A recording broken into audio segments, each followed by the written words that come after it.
Welcome to anything. Welcome.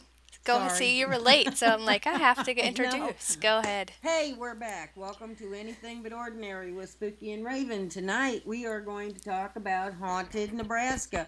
And our guest caller is Richard Armad, who happens to live in Nebraska. Right, we'll introduce him in a little bit. But we've been off for like a month because we've had health issues and a lot of things occur. Oh, Yeah, and some family matters to settle and stuff, but like I said, we are back. right. And I just wanted to say thanks to, you guys, sending us messages and stuff for, like Nikki or Gemma or Sammy or Hippie Hugs. They wished us well and said positive stuff for us to get better and stuff. They missed us, and I just want to say thanks, guys. And we appreciate everybody who's, checked in on us when we were away and sent us Right. little We sure do. comments or whatever. And hopefully, we won't be away as long anymore, and we'll be back into the routine of doing a show every week, hopefully. Knock on wood. Hopefully. And if you can tell, my microphone voice sounds a little bit different because I'm using a different mic for right now because my other one broke, so I'm using a cheaper one temporarily until my good one comes through the mail. So, other than that, I'm glad we're kind of back, and we're just kind of do an easier one tonight since we've been out of it for a while, and then get Right. back into the more in-depth topics, with We time didn't. travel coming up pretty soon for sure, because people have been asking about that. So, Right, and we hope to get that one on soon. We decided to go ahead and go with a lighter subject because neither one of us, like she said, we'd been off for so long that we really didn't want to get into anything that required a lot of research. I for one, haven't really had the time for it, and well, I'm no, sure because that we've been Raven going in has and out with it. of doctors and out of town and a lot of stuff. So we just really Exactly. we had to do something light first. So we thought, well, because we're reoccurring theme that we're going to do is haunted Nebraska, or not haunted Nebraska, but haunted states. Right. So we've done Louisiana, which we totally have to do again because there's so many. Oh my gosh, there's a lot in Louisiana, and we did Haunted Kentucky. That's another one that there's quite a bit down there. But if anybody wants, and did And you mention Louisiana? yeah. Okay. But if there's anybody out there that wants us to hit on their state or even their country, just send us a message at anything but ordinary at live.com. See, I told you I've been off for a while. Well, we screwed up the beginning too. We've been Yeah, off for so what the long heck? because we've had health issues and everything else. So it's just really hard to. We'll get back into the groove of everything and stuff. But I mean, there's been also, we've had some people suggest show topics again Right, too. So we did write them down and we're going to get to them hopefully this and in August for sure with time travel. I know. Then there's people who want to do Hollow Earth, and then there was right. some other couple interesting ones too. But Spooky's got the one she wants to do next week for sure, which was what the Bloody Benders, The right? Bloody Benders of Kansas. But we do read your emails and we do read your messages, and we have done in the past, we have done viewer request. So just be patient with us. We will get to it. Oh, if you guys look up, you'll see some people are having issues with Adobe Flash stuff, but the chat and the video are usually always on one page. But if you look up, there's a button above that says backup site. If you click on the backup site, it'll bring you to another page and you'll see both the regular chat and the Ustream thing together. It's Right, just they've been changing everything on the internet with Adobe Flash. A lot of the major browsers are now starting to block them off and stuff because I guess due to hacker attacks and everything else. But if you guys look up above, if you're at our anything but ordinary website, you'll see the button for the backup site and you'll be able to get there. And it'll have right. both of it on one. Because of the problem, Raven has created a backup page, and it's the same thing as when you come on in the beginning, but you'll be able to listen to the player and watch chat at the same time on that page. For On those the of you same having page. on the same page, so for those of you who are having problems, Right. We can't control what they're doing with Adobe Flash and the big Right. browsers and stuff, but we're definitely trying to figure out different ways and stuff. But anyway, tonight, we're going to talk about haunted Nebraska and stuff. And our guest is Richard, who has been a mod with us for since the very beginning. And Yep. he's actually from Nebraska, so that's why we picked Nebraska. So, Richard. Hello. Hello, you finally got Hello, me. Richard. Hello, Richard. Hello. It's about time you come on. I know. We've been on doing shows for over a year now, and this is like the first time you've You actually come on and do a you show have with us. you have been our mod since the very first show, and I think you've only Yes. missed maybe one or two shows in the last year. Yep. And it's about time that you actually came on the show. Yeah, it got me finally. So now everybody out there can hear what you sound like. Yep. Yeah. This is Hello, the guy everybody out that's there. busting you in chat. Yeah. Yeah, that's right. Go If after you him. if you mess up in chat, this is the guy that will bust you. He's so strict. No, but Richard, you've lived in Nebraska your whole life, basically. Yes. So you kind of know the different stories of different areas of hauntings and stuff. Yep. Some of them, yeah. Most of them.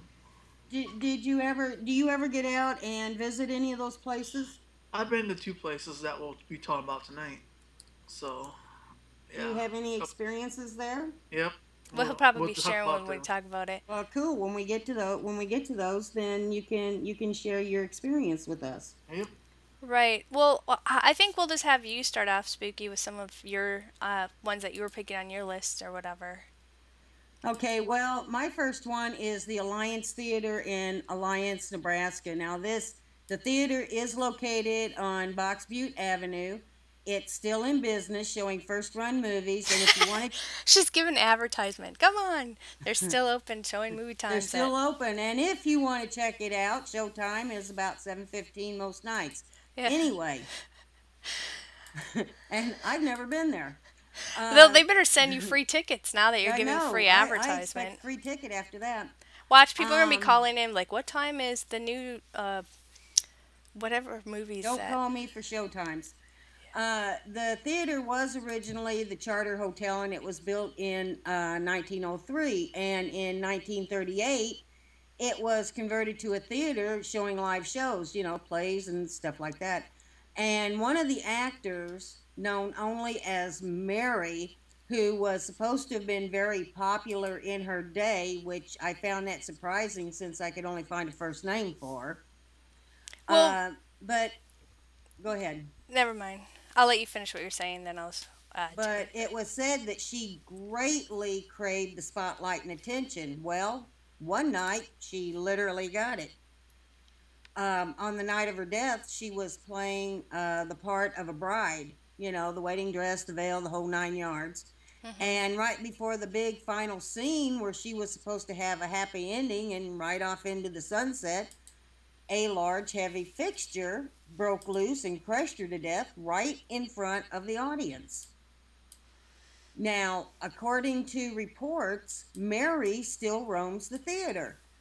She's been known to move seats. She plays with the lights. She'll open and close doors. And the staff in the theater have also reported footsteps around the stage area. And they've also reported hearing someone loudly weeping.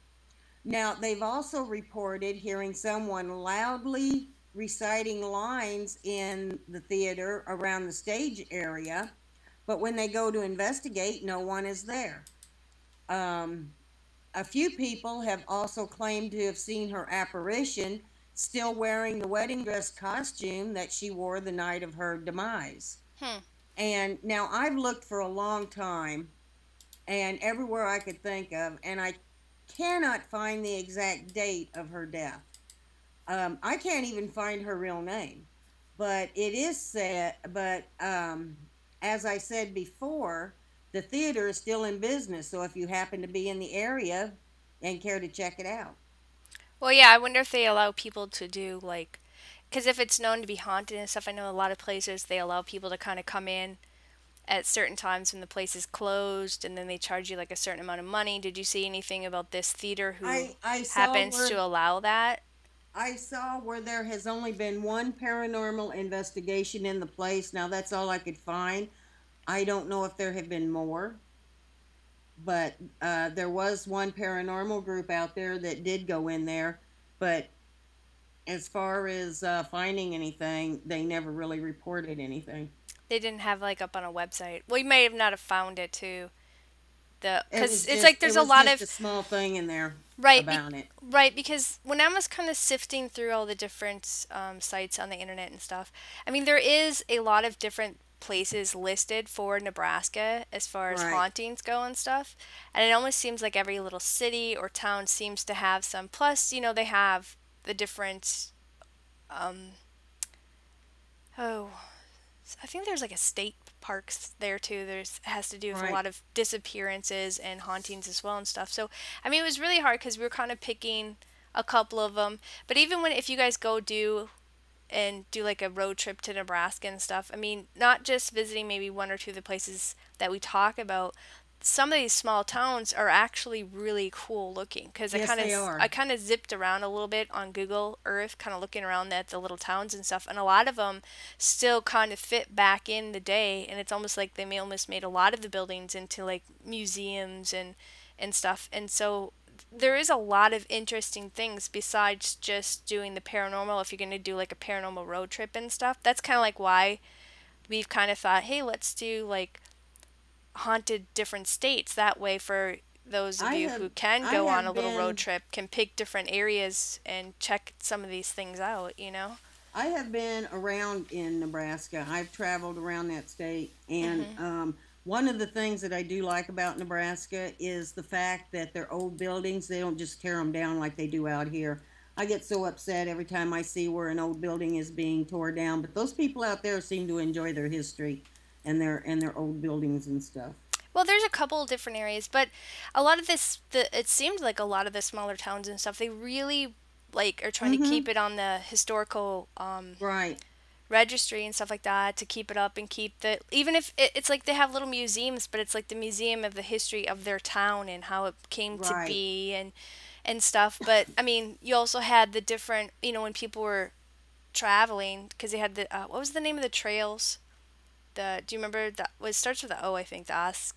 You remember the trail that people took when they were Argo heading? Trail. Osage Trail. Yeah, and stuff. So there's a lot of history. Plus, there's a lot of people who lost lives, as well as the Native Americans as well, because they were forced out of their areas of where they were trying Yeah, to and some of those areas live. out there really have quite a bit of Native American history added to their museums and stuff. So, I mean, I no, we're not all of these places that we're going to mention tonight. We're not saying that we endorse them, Or but not, we don't know. We just or found not. it. Some of these things we found kind of interesting and stuff. So Right, it's like we can't guarantee 100% that you'll have like an experience there or not, but it's probably like, kind of worth checking it out anyway. right. Cuz when I go on a road Ghosts are trip, I fickle love. anyway. You know, they're only going to appear when they want to. It's not like a TV show where they appear on cue because they just don't do it.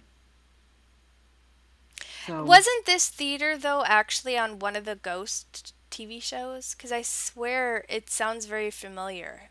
It And the you looks know, familiar. yeah, and it I looks familiar cuz I I think thought it was on one of those paranormal I thought the investigating same shows. thing when I was looking into this. Mhm. And the thing that surprises me is that it, there's not really a whole lot written on the history of this place, but except maybe the haunting. And I think that they kind of advertise that to draw people in, but it's a small town. Where else are they going to go?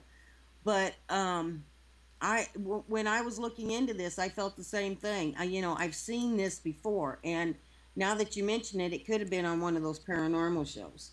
Right, because I feel like I've seen this place, Right. and Exactly. I have, to my knowledge, I've never been in Nebraska, you know, that I can recall, but, who knows if my parents took me through when I was a baby, but everybody knows my take on Nebraska. But, I was kind of researching around and looking around and stuff, and then I had come across the Norfolk for hospital for the insane in Nebraska. And now there's actually a bunch of these buildings that are still left over from the 1800s and stuff, but they're not using the older buildings, but they are using the newer additions and stuff still. But Right. the Norfolk Asylum was built in 1885 for the sole purpose to house and kind of aid the so-called, incurable, quote unquote, insane. You know what I'm saying?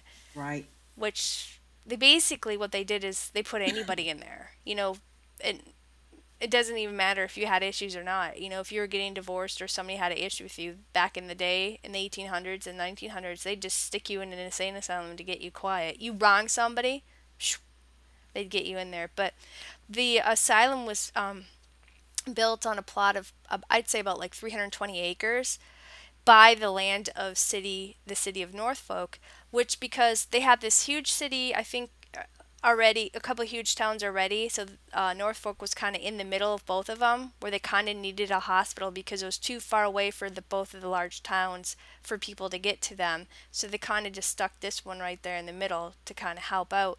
But the Nebraska legislature, they kind of created this up in about in 85, and then the first patients were actually admitted into the building in like 1888. Now, the patients, like I was saying, who was kind of put into here, it ranged from people from being just alcoholics to, if you got divorced, to, elderly people who can take care of themselves, to basically the criminally ill or insane.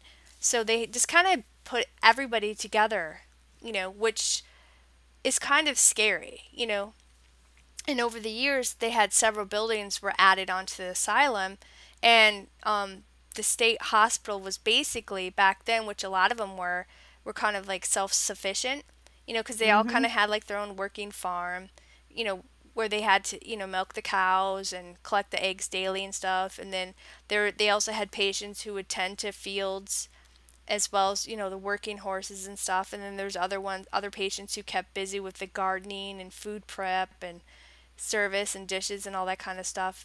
So they all kind of made them work as well, but then they also would have like their normal outdoor activity in general too. And I was reading during the years, I guess in 1901, the asylum and a lot of the adjacent buildings next to it, I think it was like a total of 8 of them, were destroyed by this huge fire. And at the time, I think they had like over 600 patients that were still in the building at the time when the fire broke out. But it was kind of like a slow fire, so it gave a chance for a lot of them to kind of get out. But there were a few of them that ended up being burned to death, and died from smoke inhalation and stuff like Oh that. my. And when that was occurring, a bunch of the staff members, I guess that's what you want to call them, they had to kind of quarter off a part of the field and kind of keep guard to make sure that all the patients were just kind of stayed there until they were shipped off either to like Lincoln or Hastings, because the basic normal people, they didn't really worry too much about them escaping. It was the criminally crazy ones who were actually, like sexual predators or murderers and stuff like that. So they had them all together in one. So I guess even if you went in there sane because somebody forced you to go in there because of divorce or some stupid thing, you ended up being insane because of the conditions that go on or had occurred here. Wow. And in 1920, the asylum ended up changing their name to, I think it was like Norfolk State Hospital. And then later on in 1962, and I think this is what it's called today, it's called the Norfolk Regional Center. But anyway, the buildings that are in use now house about like 120 beds for the inpatient psychiatric care for, adults and teens and stuff that are mainly committed by courts or, the mental health board and stuff like that. But there are, from what I was researching up and stuff, there are 2 cemeteries on the land, and they don't really have any markers. Okay, there might be like a handful of markers in both the new and the older cemetery, and nobody really knows like the exact percentage of how many bodies or patients were buried in either cemetery. But the only couple of few markers that people can tell are about like for three people, and two of them were like Civil Wow. War veterans in the old cemetery and stuff. But there was, when I was kind of reading up and stuff like that, there was over like 902 patients during the 1800s and up to the 60s, where, and it could be a little higher, where in Nebraska they were sterilized, and 80% of them were women, you know, and they actually started up with the lobotomies and stuff around 1917. So you can imagine the type of torture that these I patients, can only imagine. Oh my goodness. they were going through. So not alone were some of them burnt up in the fire, but they were going through these lobotomies basically, where they were just hacking you apart just to see, what does this do, let's take this out, let's do that. And it's not like you have the type of medicine and stuff like you have today to kind of knock them out. You just were still alive when they were poking and hacking at you and stuff. And the Mm. fact that they were sterilizing anybody who was basically in there, and it didn't even have to be, you didn't even have to be like crazy. You were just a normal person who went in there because you got divorced, or your family decided they didn't want to have anything to do with you anymore and they stuck you in here. So these people were going through these really crazy treatments. And not just that, but there was people who were being and I'm not trying to be crass or anything, but there was people who were being sexually attacked in there because you had serious predators and really mentally criminal like psychos. You know what I'm talking about?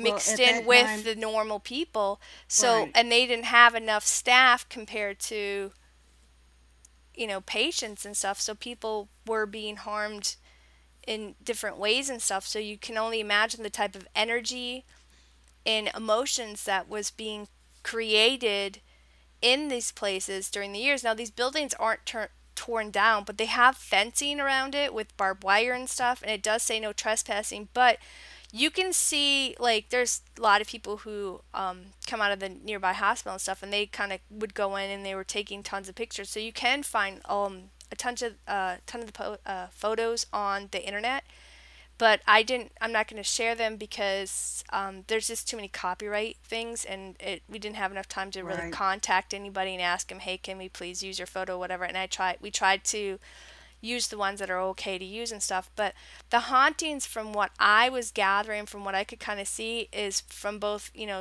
by staff and patients. Nowadays in the newer building and stuff, they're saying that both the grounds and the older buildings are still kind of occupied by these past residents that are kind of no longer around. They have, you know, they have objects being moved. They hear screams, you know, like painful screams. They have cries, you know, people crying all over the place just outside, and there's nobody even around. They hear like pounding on the walls and the doors. They hear people moaning, like in, you know, a depressed, sorrowful kind of moan. You know what I'm saying? Right. They're seeing these figures roaming the halls and the grounds that just kind of disappear into thin air. And a lot of people will complain when they go near certain buildings or certain areas that they start to have these feelings of like nausea or, you know, dizziness just kind of taking over them while they're in this area or in different hospital buildings and stuff. And there's, you know, people are saying they're seeing spirits just walk through walls and stuff as well. So I One thought, can only imagine the energy in a place like that, especially with what went on back in the 1800s. Because that's like you said before, and a lot of people don't realize it, but back then, you know, if a woman wanted a divorce and her husband, you know, still wanted to control her, he would have her committed. right, and it's not just And that. and It's there, just not even that. If you have an older kid or you can't take your kids anymore, they'd either put you in right, orphanages back then, or put you in an or insane put asylum. you in an insane asylum. It just, a family member could put And any family everybody, member in. right, and yeah, you didn't need a doctor to do it then. You just needed to go and say, hey, look, you know, she's crazy, put her in. But everybody was mixed in together. You had killers in with the general population, rapists, sexual predators, you know, all kinds of people. Killers and to everything else. So And they had a that lot of doesn't people. and that doesn't even count the staff that preyed on these people. Right. Back in the So 1800s and the 1900s, a lot of people, they were a little bit barbaric in their practicing right. and doing things, I mean, sterilizing all these people. Mm-hmm. 80%, Yeah, you know, exactly. It if just because they didn't want these people to pass on these so-called, I don't even know how you would even defective genes. yeah, I guess because they I don't know. And it wasn't even that. Half of it, and most people that were in these places, there was nothing really wrong with them. A few of them. And they also put in people there who had handicaps. You know what I mean? Yeah. People who couldn't take care of their children who Well, had people certain back handicaps or, exactly. People who Down syndrome or anything else. So they just put these right. people in there and they would just leave them in rooms and nobody Well, would even attend to most of even them. even people back then, and right up until I think about the 1960s, probably even today, if they had children, certain class of people had children that were deformed, they would do that. They would, and that's how they That's what got rid of them. JFK's dad did with his sister. Remember the John F. Joe Kennedy's? Kennedy, Yeah, he sent Rosemary. He sent Rosemary to have a lobotomy, and they were, even though they were doing more of them by that time, they still were not perfected. Matter of fact, a lobotomy to this day is still not acceptable. But at that time, she was a teenager coming into puberty, and she had raging hormones, and they thought that she was getting worse and going crazy. right. But that's what people did then. But see, even I noticed because they've had buildings, asylums and stuff around here and stuff. Even when they tear them down, it's like there's still that activity going on Right. because it's And it it's. seems I to don't be all know over the if it's grounds. right. I don't know if it's like residual, the things that these people are hearing and seeing, or if it's like a true haunting that's going Right. on. But sometimes when you drive by these places, there's some people who are sensitive enough where you just all of a sudden you get hit with different emotions, or you just feel that pull, or you just sense it. And it just seems like these people, their whole life was this, and they may not know in death anything else different, so they just might be repeating the same thing that they did day in and day out, Well, and yeah, maybe because some stuck of in the a cycle of torture. And that might make sense why a few of these patients and staff continued to hear the more negative aspect as far as the spirits go in these hospital grounds and stuff, as far as people screaming in pain and crying and wailing and pounding on walls and right. doors as though they wanted to be locked up, left Because free. some of those people in these places had spent their entire lives there. And it's like you said, if they weren't crazy when they went in, they were by the time they died. Right. Well, the fact that most of them were subjected to lobotomies and being sterilized for no apparent, there's Because no reason. there Just weren't the regulations then, because back then these so-called doctors could do anything they wanted to them. right. Well, I think it was in 1963 when Nebraska, um, and because it was like 1917 when it kind of started up, and it was in Right. 63 I think when Nebraska kind of passed these laws and stuff, and we're putting like an end to lobotomies and stuff, which Right. to me is barbaric in a way. There's really no reason Well, it to. is barbaric. And there's people who've gone through electric shock therapy and stuff, and that really messes up people. I have a family member that had, well, a distant family member that had that happen to them, and it really altered their mind. I don't even think Yeah. they're the same. But when it comes to these asylums and older hospitals and stuff, I 100% believe when people say I've had these experiences when somebody's just driving by, they're just going to the newer hospital that's right next to it and stuff. I totally believe them when they're saying they're seeing these mists, they're hearing these Right. I do voices, they're too. seeing shadowy figures and stuff, because to me that these places have the most one of the most wide variety of emotions for all Exactly. range and torture of and pain and all this stuff. I can really see either it's residual or it's the spirit still there for sure. Well, we have a state hospital not too far from here that's been around since the 1800s, and I've known a couple people who work there, nurses, and AIDS, and they have told me about a few things that they have seen, especially in the older buildings. So, and I believe people when they say that they have encountered something or have seen something or felt something in these places, because it's like you said, the emotions are just running. You got all kinds of emotions here. You got all kinds of negative energy going through these places. Right. It's just unbelievable. There are different photos and stuff where there is, like I said, a lot of people went investigating themselves and stuff because a lot of the buildings say do not trespass, but there's a bunch of them that you can kind of go up to and stuff and still see today or whatever.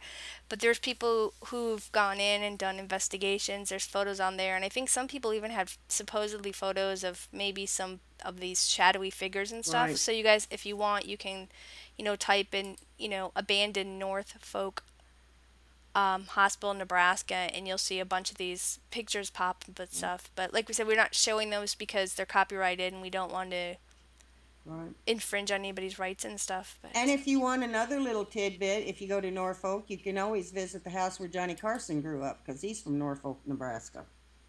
that probably place is haunted itself with all his demons he had at one point. Really? So Richard, you had some you want to talk about too?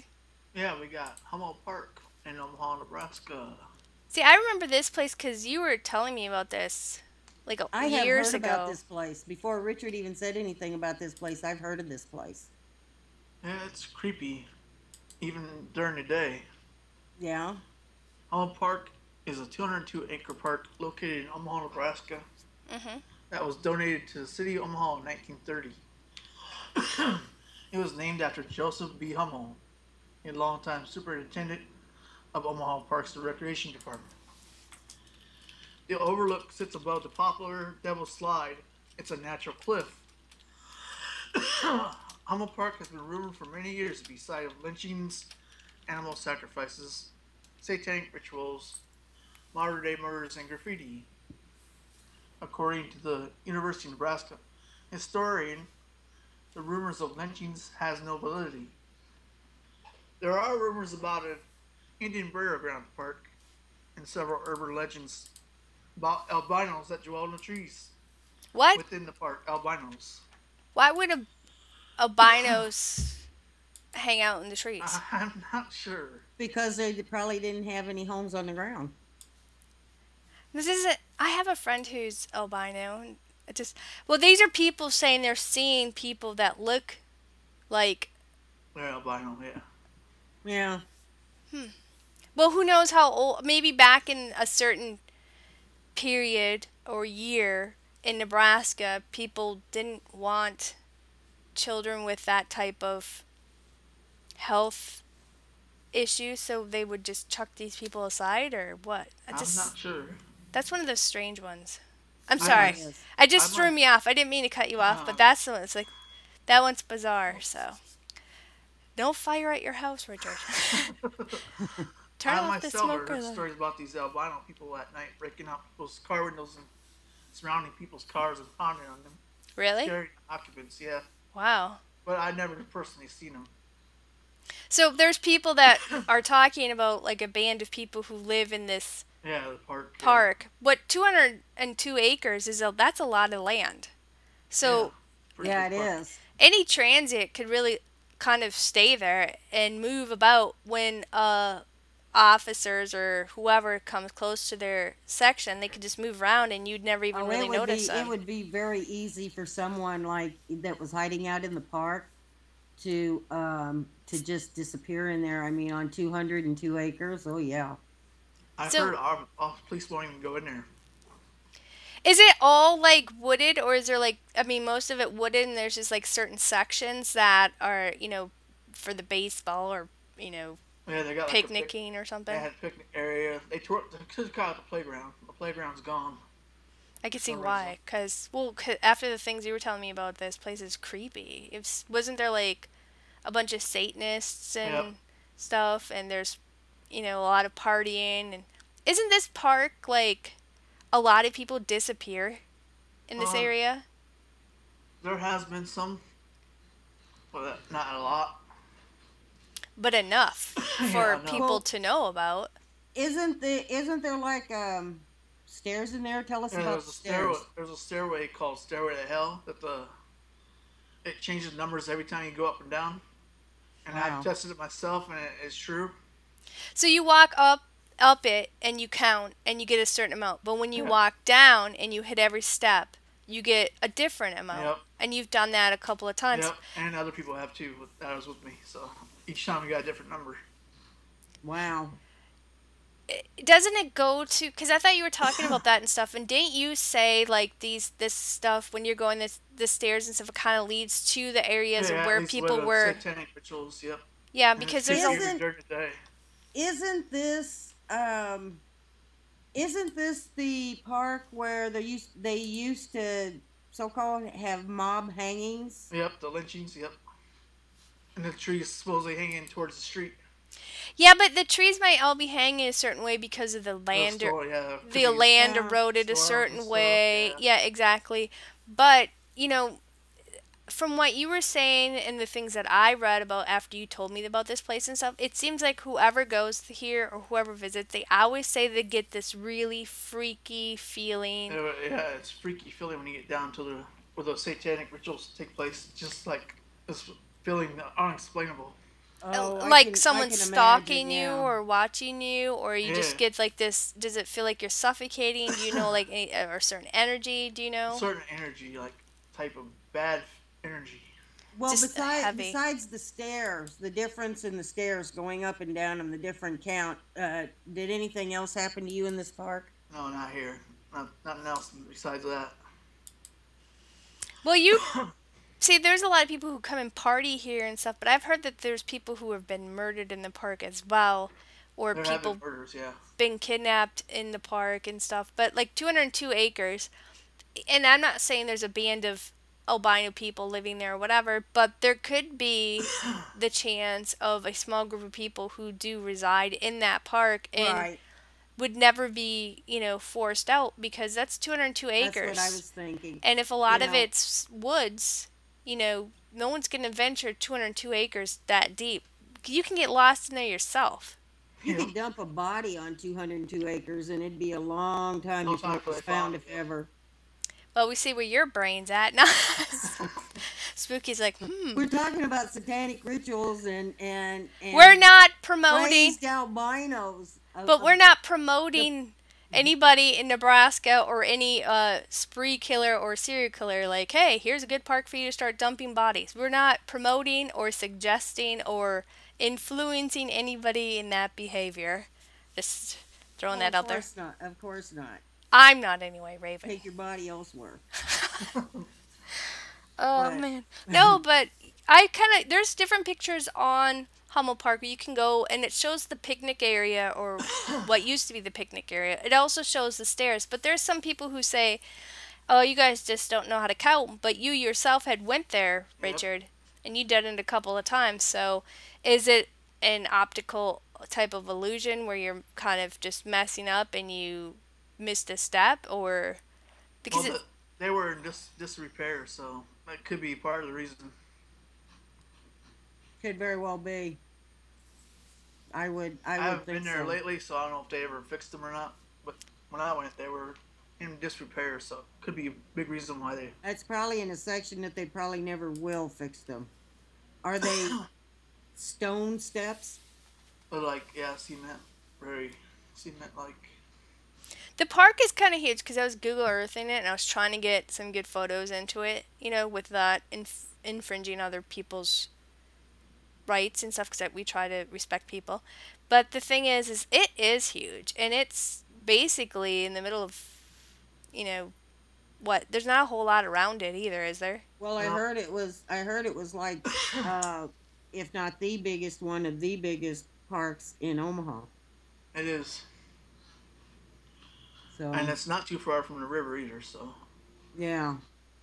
So do people talk about seeing like shadowy figures, or hearing screams, or bizarre anything like paranormal, or just people being attacked by so-called living people? Is that the main thing?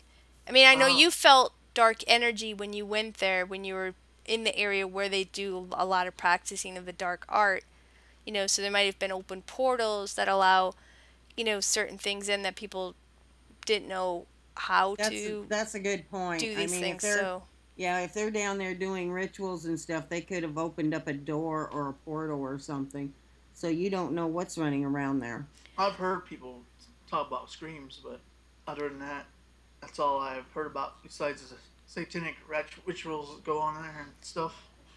it's kind of interesting though because it is kind of huge land. Do they even talk about any like bizarre cryptids or, you know, aliens or anything weird like that?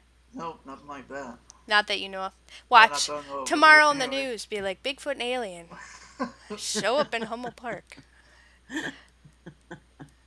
Well, Cynthia said it's probably a type of haunting to intimidate the living. It sounds like that's a lot of what it is, stories to intimidate the living. The fact that there are satanic rituals held there would keep me away because I just don't mess with that stuff. Yep. Well, some people like the dark art. Some people like Well, the that's gray true. art. Some people like the lighter art, and so there's like a wide variety. And I think a lot of people do investigating, and they use different types of things because I think they want to have certain contacts and everything else, or and everybody has different religions and things as well. So, Right. but I know for sure that's That's possible, Cynthia. well, you have to say what she says because people Oh. don't know. She said, or Native Americans protecting the land, maybe. That's That's a very good point because Nebraska Mm-hmm. had a lot of Native Americans there. There were a lot of tribes Well, they in were also, Nebraska. but they were harassed. They were murdered there as well, Yeah. and they were forced to live on certain reservations, and they weren't Right. allowed to leave. And if they were caught escaping and stuff, a lot of them were killed. Well, in So that area there anyway. is bad blood into the land because people lost their lives because other people were trying to Well, force other people exactly. what to do. So. Exactly. And in that area, you got three pretty good sized Indian reservations on that end of Nebraska anyway. So, Right. I mean, they were there. You know what? If I'm, where's Hummel Park again? Did you say, Omaha, Richard? Nebraska. Now, if I was in that area, I would definitely go check out Hummel Park just for the heck of it. One, it's 200 acres in the middle of nowhere, and if there's any type of activity that people are talking about, it's definitely a place where you could go and investigate because you guys know that we've actually gotten EVPs on accident, Yeah. not on purpose. Right. When I was using my sports cam just to go out and because when I was out of town up in the land that we have, and it's pretty big acreage too. It's like 200 something too. And I was out and about doing my thing, and I wasn't ghost hunting. I was just out like, okay, see what animals I might capture when Yeah. I'm out there because we have deer, bear, wolves, moose, all that stuff. And right away when I was using it, when I came back inside and I turned it on to watch, it was filled with With EVPs. Like, and these were like a bunch of them were clear, and other ones were in the wind, but you could hear it, and you could hear train sounds when there was no train because it used to have a roundabout station there, and they tore that out and stuff like that. So people could go in because a lot of people don't think, oh, we'll get anything. We have to go to a cemetery or we have to do here. You can just be randomly walking outside and not even purposely doing anything, and your cameras or videos and stuff, it picks up these things. I was shocked. I mean, you guys were too because I shared it. I mean, when I was just up there this past couple, what was it? This week or the week before, whatever it was. It was at the end of June Well, when you whatever. went up. But we were on a Skype. I was on my telephone talking to you guys, and you guys both said you guys were here. Even Penny was like, did you hear that? I said, I don't hear anything. And you guys turned on your Skype recorder, and the whole phone call practically was full with a wide variety of voices talking through my phone call with you guys. And we're going to share those EVPs at one point, not tonight, but in Yeah. like a paranormal talk night or whatever, where we share EVPs and photos and stuff of things that we have and stuff. But it, like I'm saying, you can go into these parks and stuff, and you'd be surprised. You might pick up a lot of activity. So I would go just there just to see, not to be, murdered or anything, but I would definitely, to me, Hummel Park, when I was kind of looking at it on Google, it does look a little creepy. Yeah. The pictures even look creepy. Right. Well, why don't we go into the next one? If you... Lottie's grave. Now, Lottie Edwards was born in 1878 and she died in 1955, and she's buried in Taylor Cemetery near Homer, Nebraska. Now, it seems that Lottie has been dead for a bit over 60 years and still can't seem to find any peace. Some say that she haunts this cemetery and everyone who visits her grave is cursed. What kind of curse they never did say, but they say that you're cursed. Now, depending on which story that you believe, Lottie was murdered. She was a witch. She was also run over by a car. And in fact, there are so many stories that surround this woman's death. Mm-hmm. The most popular story is that when Lottie was buried, shortly after that, three teenage thieves dug up her body to steal all this fine, expensive jewelry that was buried with her. And when they reached her body, Lottie came to life and cursed them. And all three of these teenage thugs died or disappeared within a year. Now, nobody knows for sure when these stories began, but most people agree that they may have started when a group of teens from the local school did this film project, Mm-hmm. and their subject was Lottie. And in fact, they named their film The Legend of Lottie. And other people kind of admit that they may just be stories that kids tell to scare each other. But true or not, there have been reports of a glowing apparition walking among the graves. Is it Lottie, or is it another restless soul buried in this cemetery? Now, the truth of the matter is, Lottie died in a hospital of a heart degeneration. And she was never known to own or fine jewelry or even expensive jewelry. A side note, though, is that probably because of the stories that have been told about Lottie, well, her grave, as well as others surrounding it, have been vandalized. And in my humble opinion, I had to laugh. laugh at the word humble. That was me. I'm sorry. When you...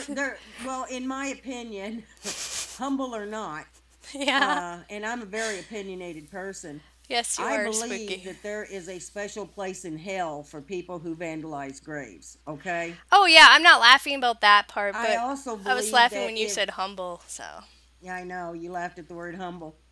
But Coming I from also you, believe, so. too, that if she is the ghostly figure that these people are seeing walking around in this cemetery, I think it's connected to the vandalism. But Well, Lonnie, yeah, not- because wouldn't you be agitated if somebody Well, was sure I messing would, with you know, your Sure I resting would. place? and You but get agitated now when somebody just walks past you. So imagine when That's you're a true. ghost. I like animals better than I like most people, but Don't cross Spooky either way. She'll do more damage when she's passed on. that's right. Do me wrong, I'll put you on my list of people to haunt.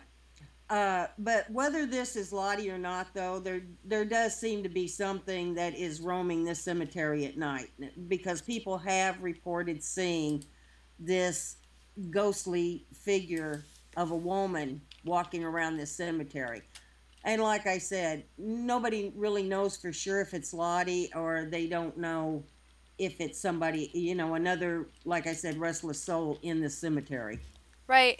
You know, I know a few people who have gone into cemeteries and they like to check them out and do investigations there and stuff. I think that you've done some as well? Gone into Oh, I these love places? going into cemeteries for a lot of reasons. I volunteer on a site and I take photographs. Matter of fact, I'm a volunteer on Find a Grave, and I take photographs for people who can't, that are researching their ancestors and can't get out here to take pictures of their headstones. Mhm. And I love going into cemeteries. I like cemetery art. I like the peacefulness of it. And yes, I have encountered quite a few spirits in cemeteries. Right. Like visually or just more of like Visually, I've seen them. Visually, right. I've been known to walk through cemeteries at night. It just I don't you got me. and contrary to what people believe, you don't always encounter spirits at night, especially in cemeteries. You can encounter them any time of the day. Well, right, like I was just saying earlier about I'm really sounding I've Canadian seen, tonight and I'm not even from Canada. But I got the about. I guess but cuz we have somebody from Canada in chat, but that stuff I was just talking about on my action cam, that was during the day, you know. right. And when we were on the phone call when the voices were coming through just a week ago, it was still like what 6 o'clock in daytime. So I mean, I guess I know you people watch these, now people who do uh, paranormal investigations, they know better, okay? well, But you real watch people, you yeah, yeah, real people. not TV shows But though. but people who don't know any better and they watch these paranormal shows on TV, they think, that spirits only come out at night. That is bull. They will come out anytime. I've had encounters in the daytime. I've had encounters in, morning, afternoon, evening, middle of the night. It just doesn't matter. And it's like I said, earlier, they don't appear on cue. They don't interact on cue. You don't see them on cue. They're, in my opinion, they're fickle. They will show themselves whenever they feel like it. Right. So when this Lottie one, when you were kind of researching it and stuff, what town is it again in for people in case It's near Homer, Nebraska. there's other stuff in Homer. Actually, Homer, Nebraska. There's a movie. I think was there a movie filmed there, like like a documentary type of thing. There's a couple of things, but Homer, Nebraska is actually kind of a neat little town from what I'm Yeah, it remembering. is. So, like I'm saying, even if you and there's so much, it's not just like one place. It seems like the whole town, the older towns are really active anyway. Because, like I was Right. saying, when we were researching this and kind of looking up, a lot of these smaller towns, they've kind of really kept their buildings up, the really old buildings from the 1800s and stuff, and they're all kind of like on the registry of historical buildings and stuff, and they really take care of it. And it's almost like the town is alive, not only with, it seems like it's more alive with the past and the spirits than it is with how many people are still living there. And it's Right. almost some of these towns, when you go into them and some of the places that we're going to share tonight, it's like you're stepping back in time almost as well. So, and it's kind of neat. So, I think a lot of people who are into the paranormal are also into history, because I kind of see Oh, that I go know I hand in am. hand as well.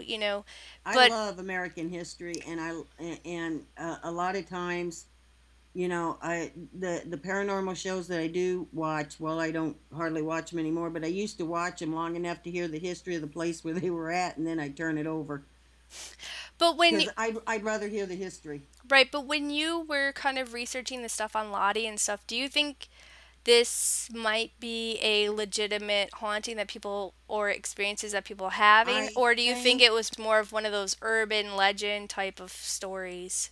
I think that there is something in the cemetery, but I don't think it's Lottie. For the simple fact that for some reason, these kids were doing this film project for a school, Mm-hmm. and they happened to name it The Legend of Lottie. I don't think they even knew what they were doing. I think that a lot of the stories originated from this little film because from what I read, there wasn't a whole lot heard about Lottie until these kids did this film. And I think the film was like back in the 60s, maybe 70s. And So there may have I been some truth to it, but then they there may kind have been of some truth to it, but I think that but there have been reports though of a ghostly figure of a woman in this cemetery. Whether or not it's Lottie, I really don't know. There may be, like I said before, another restless soul walking through there. They just don't know who it is. But I think that whoever vandalized her grave and other graves near her, It's Well, like I stirred said. something up. Even if it's not them, it may have stirred up some type. Well, Because here's a question. Okay, it's just a random thought that came to my head. Do you think there's like certain spirits or energies that protect sacred areas, like cemeteries would be like a yes, I sacred do. area? So even if it's not the spirits of the bodies that are laid to rest there, do you think there's certain things that just kind of call that cemeteries home and they kind of protect and you know Yes, I do. certain Yes, energies if yes, it's I if do. it's it may be things that have never been physically on this earth living in the aspect that we understand, maybe there it's in a different type of dimension or whatever. I think that's possible, but I also think that because of the vandalism going on in this cemetery, I think that it stirred up some of the spirits in there. And it's like I said, in my opinion, there is a special place in hell for people who vandalize cemeteries. I think that that uh, There is a possibility of certain spirits or yeah, entities that protect cemeteries or certain land for whatever reason. Because yeah, maybe it's not these things that, it's not Lottie, but maybe it's like this energy or a nature spirit or whatever. Because it's just kind of something that just popped in my head. But, or maybe because people go to cemeteries and they're, in a way, because they're doing investigations and who knows what kind of different things that they're using, maybe Ouija boards or whatever. Maybe they're opening certain portals and then we're creating these said events to begin to happen. You know, well, I've known a couple people to do a Ouija board in the middle of a cemetery for kicks. I know that, like on Halloween, uh, kids will go out to cemeteries that they've heard stories about, like possibly this one, yeah, you guardians. know, That's and the word I wanted. I was like, what do I want to call this? But yeah, Cynthia. guardians. Yeah, that's a Exactly, good one. Cynthia. Thank you. I couldn't think of that word either. But I think that people who do that kind of stir up the spirits that are in there. I think that the people who are buried in those graves, I think that when their graves are vandalized, I think that it stirs up their spirits. Hmm.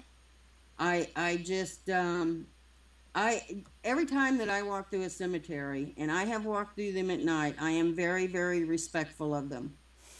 Bring a And flashlight. Don't fall there into the open Well, graves. there have been times when I have gone through certain cemeteries in the area, and I have been in them at night, and I've heard a lot of stories about them, and I felt like I was being watched.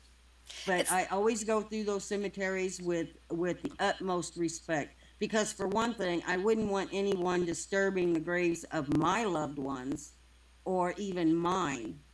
it reminds me of So like this. you have to show them the same respect that you would show a living person. Right, it reminds me of this one story that you hear and stuff where that well I don't remember the guy's name. Okay, so we'll just say, Frank was at the bar one night, and he was drinking with some buddies and stuff, and then they left to go home or whatever, and he decided to cut through the cemetery, and a lot of people are talking about seeing ghosts and apparitions and hearing voices and screams and stuff, and when he was walking or stumbling through the cemetery, he was hearing screaming and cries for help. Well, of course, it freaked him out, so he started to run, and it turns out it was his other friend who was at the bar with him earlier who walked home and fell into an open grave.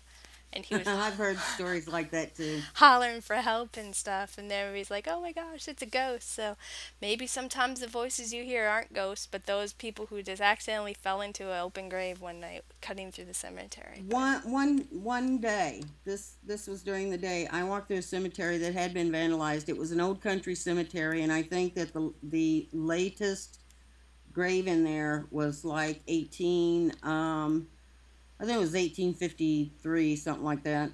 And it was one of those old cemeteries that was in the middle of a bunch of trees and stuff. They had and weeds and brush and vines had grown over it, and people would go back there and drink, and they would break the old headstones. Well, I went walking through there one day during the day just to get a look at the cemetery, and I was really sad at what I was seeing in there. But the thing that got me was there was a fox that suddenly showed up, and it stood on a headstone that had been toppled over, and it watched every move I made.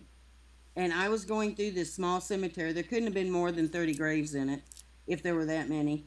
And I would go, from headstone to headstone, and I was looking at them and seeing if maybe they could be repaired, because there is a group around here that does repair them. Mm-hmm. And this fox watched every move I made.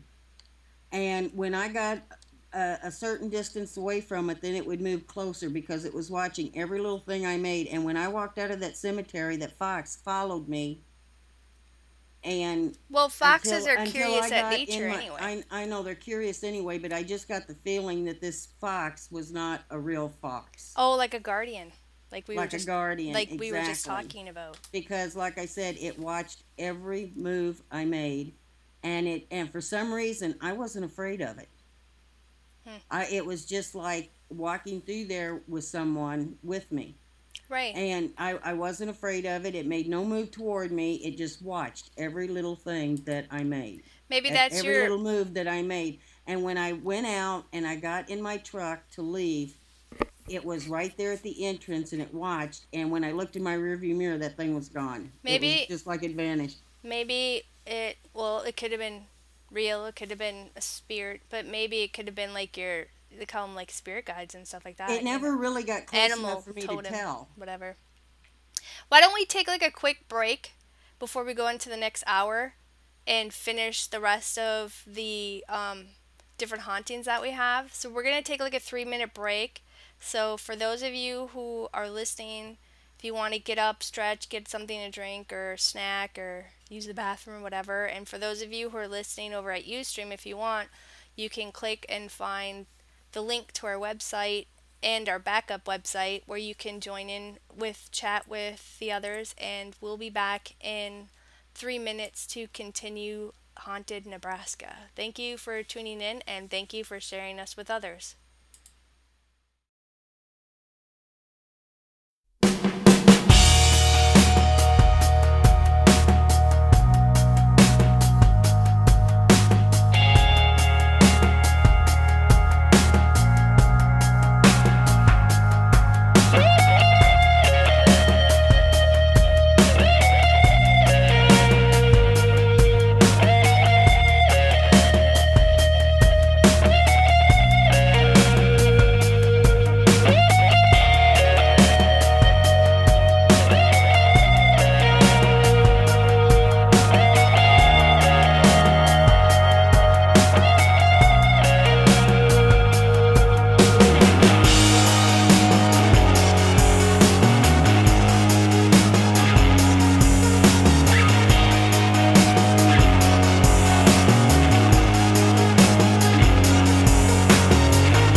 Welcome back to Anything But Ordinary. I'm your host, Raven, and hopefully Spooky and Richard are back with us for the I second am. hour. Yes, I'm back. Woohoo! You're not And going to get rid of me that easy. and we're gonna continue our discussion on haunted Nebraska. And sorry, we're kind of out of the loop, and we've been gone for like a month. Like we said, because of health stuff and other things that were going on. So hopefully everybody will find that we're back on and keep coming back again because we used to have a good following for a while. So hopefully people will notice we're finally Hopefully we'll back. get them back. Yeah, we're back. But we appreciate everybody who's stuck with us and left us comments and helped share our shows and stuff when we were gone. We appreciate that, and we appreciate you guys wishing us to get better and everything else. And I just want to say thanks. And But we really appreciate those that have stuck by us even and have come back after our long break. yeah, so hopefully everything will be good and we keep going on the up and not down anymore. But one of the next things what I kind of found was in Sidney, Nebraska. And I noticed that that place actually had a few different paranormal spots as well, not just Fort Sidney. And Fort Right. Sidney, of course, has its history alone through, because of the Civil War and with the Indian battles and, you I know, think that's where my mom was born too. Sydney? Sidney, Yep. Nebraska. That's way over on the Other western side. side of the Yep. state, yeah. Well, if you're going to So, go to Nebraska, hit it all, because there you go. there's definitely a lot, like I said, a lot of these little towns they're rich in history as well as the paranormal. We're not going to be able to cover them all, but, we're just kind of throwing a couple out there. But the Fort Sidney is basically a museum now, but it's like Fort Sidney, a little bit of it's left over because a lot of the buildings were sold off, plus the post commander house. Now it's on Jackson Street in Sidney, Nebraska, if you guys want to go and check it out when you're doing your paranormal road trips, which wouldn't that be cool? We should do like a live paranormal road trip from the road with Raven and Spooky. That'd be awesome. There you go. Well, That would rock. it would be cool. I'm putting it out there into your brain, Spooky. But Fort Sidney was established in 1867 by the 37th Infantry Regiment. Now, the first building that was created was kind of like a blockhouse on the bluffs where it was just kind of like one building and all the soldiers slept in tents around that building or nearby. And it was said that the primary function of this fort was basically to protect the Union Pacific Railroad workers against the threat Right. of possibly, okay, this is their words, not mine, hostile natives. You know what I mean? But like we mentioned before, why most people were upset back then is because they were being forced off their own land that they lived for a long time. You know what I mean? Well, that's true. And they you were know. treated like they were evil when they weren't. I know. So Who, it caused who could hostility. blame them for attacking? Well, yeah, these people they are being hostile to them, so they're being hostile back. But anyway, it was Right. the reason why this fort became into existence was to protect the people and the Pacific Railroad workers against any possible threats from anybody or hostile natives. Anyway, now in 1869 the fort was relocated to where it sits today, and the old buildings from the Fort Cedric from Colorado, they used those buildings and moved them over into Sidney, Nebraska, and they built up the barracks in 1879. So again, you're going to stir up things from a different area when you have Right. the activity there, and you're moving these buildings over to a new section. So of course, you're bringing with you whatever happened over there, and it became the Fort Sidney is what it was known at that time. Now in 1870, the post was used as like a major supply point for Sidney and the Black Hills Trail. And in 1894, the fort was closed down, and most of the, like I said, most of the buildings were sold off. And today you can go and visit it, and it's like a museum in the post commander house. And I'm not sure, there might be, I think if you contact them and talk to them, they might allow paranormal investigating and stuff at night and stuff, but not, of course, not during the day. But it really depends. You have to call them and talk to them and stuff. But from what I was reading on the internet and still stuff as far as the hauntings go, they were saying at one time in the post commander's home that the young officer's wife broke her neck because Mm. she was help doing laundry and stuff because they had, maids or help as well.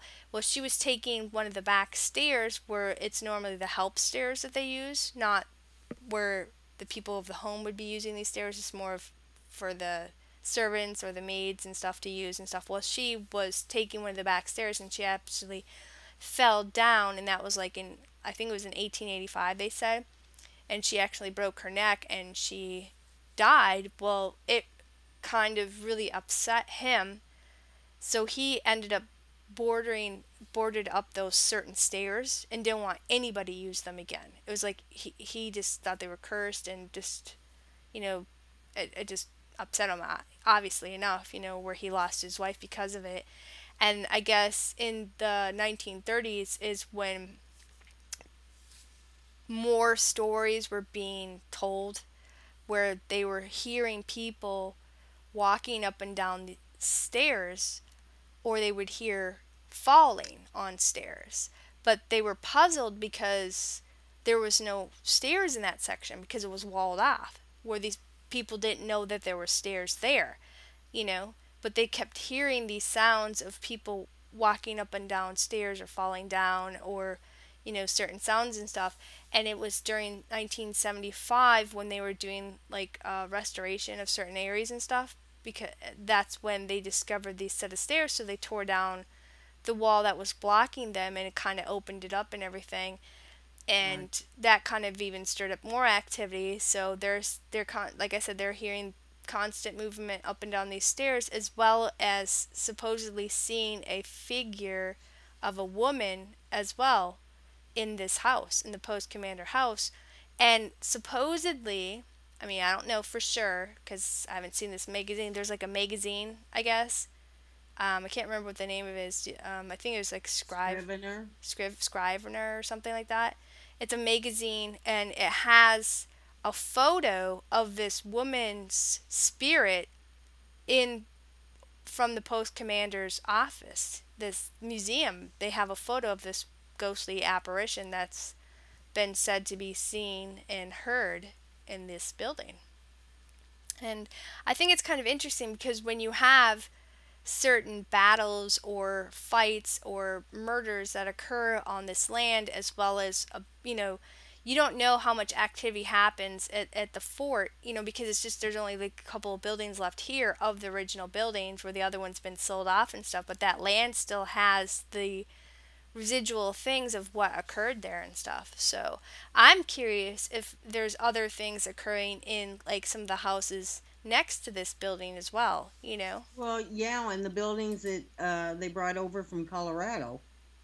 It's like you said, you're kind of mixing things there. But back then, women wore long dresses. I mean, down to their feet. Didn't it have hoop And skirts and all the other stuff underneath? I don't know if they had them then, Hmm.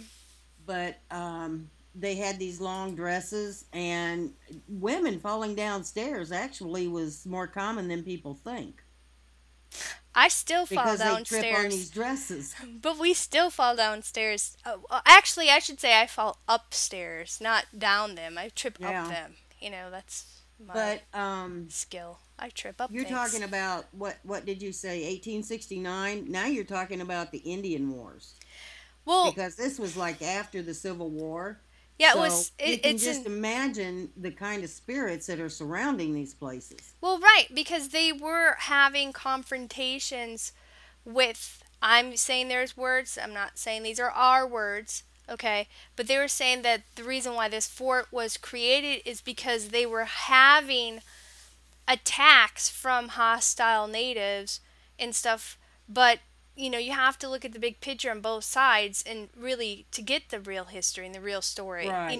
But Right. on both sides there was violence that occurred and blood that shed in certain belief systems, and who knows what kind of attachments come in from any side, and Well, yeah, because they what can be created in that area when a murder or a loss of life happens, maybe it kind of Well, you not makes a only rip in something that opens the doorway for other things to come in. right. Well, you're. This is a Or time what do they that call it? Poltergeist. Because doesn't negative energy create a poltergeist type of phenomenon? I heard that it did.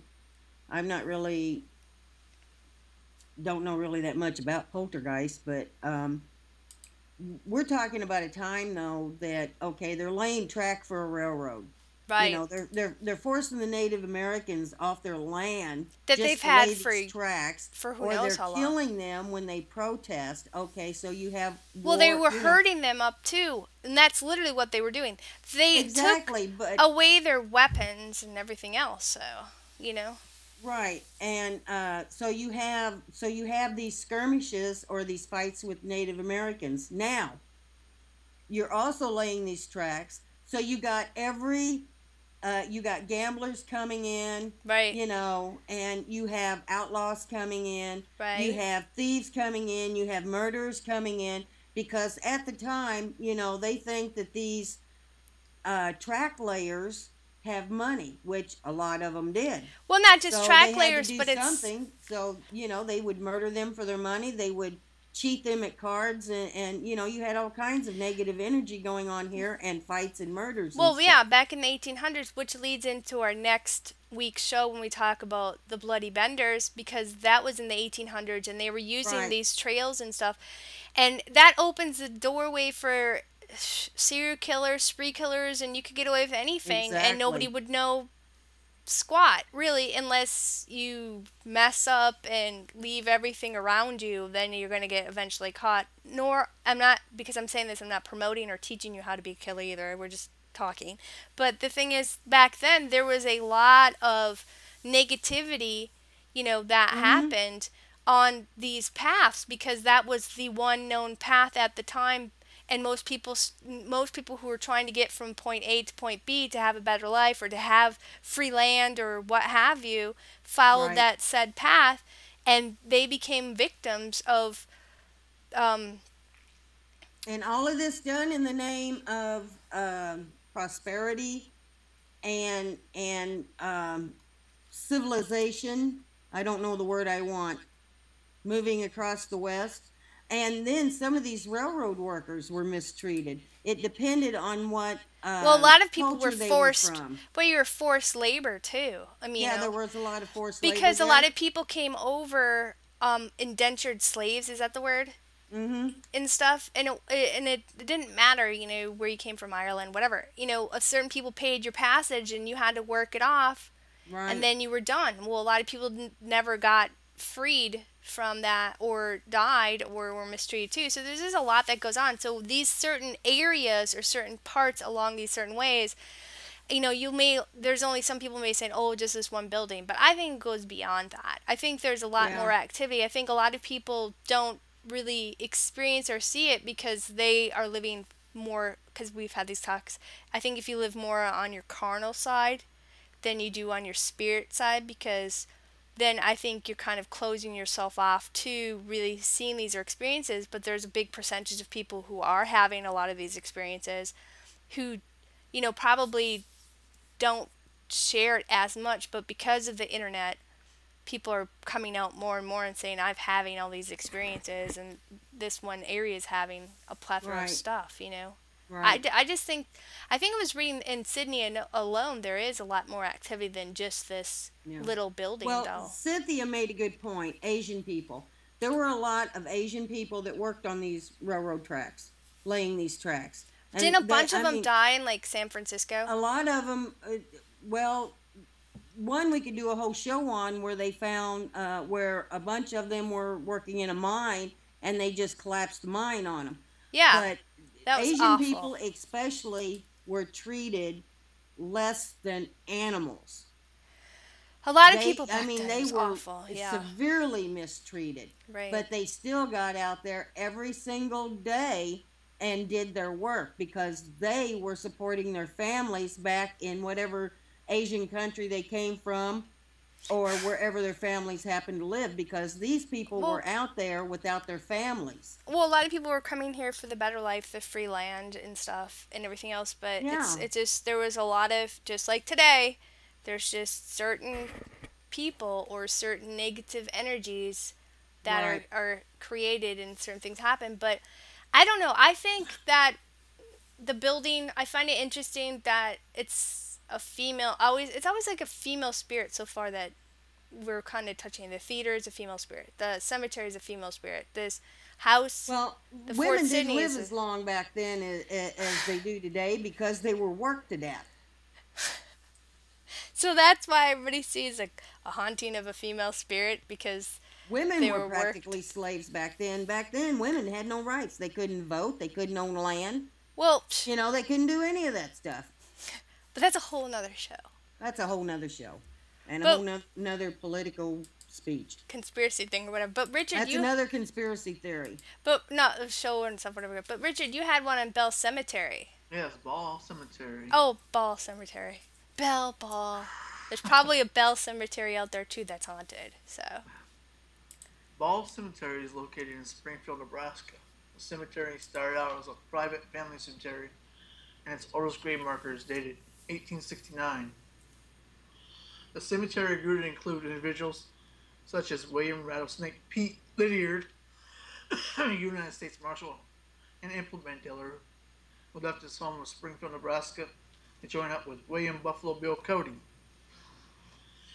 He sported a large handlebar mustache and became known as one of the fastest on the draw of all U.S. Marshals.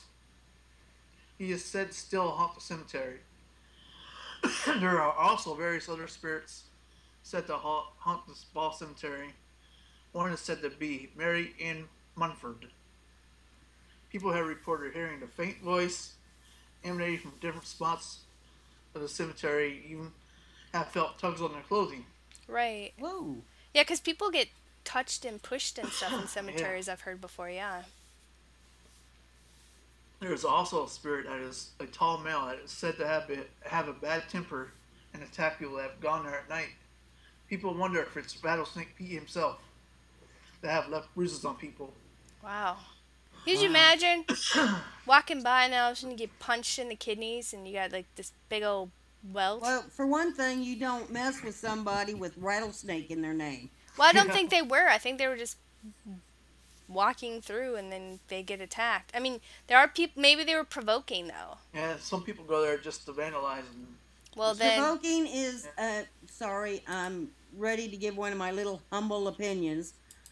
Provoking is one of the stupidest things, in my opinion, that you can do during a paranormal investigation.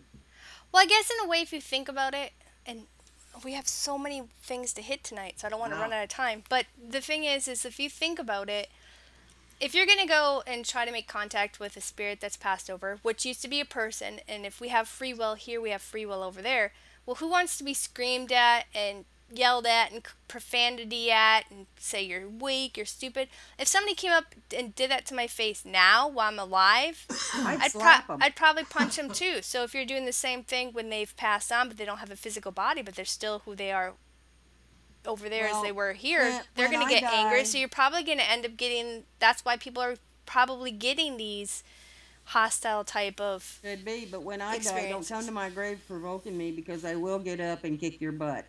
I won't provoke you. I'll just come down there and be like, this is the lady who never baked me cupcakes. Ball Cemetery is said to be the most haunted spot in Springfield. Right. And many ghost pictures and ghost videos have been made at the cemetery as well, including willowy echo mist, floating orbs, and shadows. Is that like that weird white misty thing that's kind of Yeah. like, oh wow, that's cool. Strange happenings at Ball Cemetery include those who say they have witnessed headstones tipping over and rising back up on their own. Okay, Whoa. that's freaky. Okay, that's freaky, but that right there is enough to get me in that cemetery. No, that would tell me I should stay away, because if something's got that much energy where it can push a stone over and then pick a big stone right back up. Well, then that's when you stand on the next hill and look at it through binoculars. Yeah, yeah. Hey, Joe, Or a why don't you go telescope. in Hey, there? Look at this, look at this. That's when you send Okay, your sorry. drunk friend in and you stay out, right? Is that what you're gonna say next? Get crazy a little moonshine. He'll run in there for you. Uh-huh. People, Crazy is people, one of our mods that we had. people feel like they're being watched in odors, including flowery perfume, which there was an instance that I personally smelled this when I took my oldest brother and his family there, Wow. and we smelled this perfume scent that followed my oldest brother around the cemetery. Was it kind of like lilac or? It was like a flowery, perfumey scent. That's what women wore back in the 1800s. That was a very popular fragrance of perfume to smell like a flower. But here's a lot of people would debunk this because okay, you guys are kind of roaming around the cemetery and stuff. They'll say, well, there was probably a lot of flowers Nope, there there, was no flowers. Only or plastic ones, which I maybe bent down and oh, touched. really, just to make Yep. sure. So you were Yep. checking out to make sure because most nowadays you aren't allowed to have fresh flowers at cemeteries. You have to have plastic flowers and they have to be up in like on a what do you call those hooks, shepherd hook A shepherd hook. Yeah, we or have certain cemeteries sections around. because people Right. don't the caretakers don't want to deal with the mess and stuff. But I mean They maybe don't want there's to get off the mower and do their job, but maybe there was um, like a lilac bush or anything. Did you kind of look around Yeah. there was Yep. nothing? Wow. No, nothing. No flowers whatsoever. So wherever your brother was, there It was followed around. this Yep. perfume smell. wow. That's interesting. And the first time I went there was this big crow or raven that did an evil sounding laugh. Truly freaked me out. Sure, blame the raven. I haven't been back there in a few years, but love to go investigate it again with possibly a paranormal group, so there isn't a worry of getting busted by a sheriff Well, for yeah, you don't. trespassing. Yeah, Yeah. But there's some people. Well, if you go during the day, they don't it really said if you bust you. ask the farmer for permission, he'll let you go. Well, Oh, maybe so you it's on should. private land now. Yeah, Oh wow, Ah, that's that makes a interesting. difference. Well, that's kind of cool that you had your own personal experience there twice. yeah, that was pretty cool. Yeah, really. I think that's interesting and whatever. But if you do go back and bring equipment and stuff, and you get anything, we'll just have you come on one of our paranormal Yeah, talk for nights, sure, and then you can share what you've encountered and stuff. definitely. So that's kind of cool. Yeah, it is. It's neat when you know somebody who's like, I've had this, Yep, whereas it's a little bit different when you're reading what other people are saying on there. But yep, pretty neat. Buffalo Bill Cody House, spooky.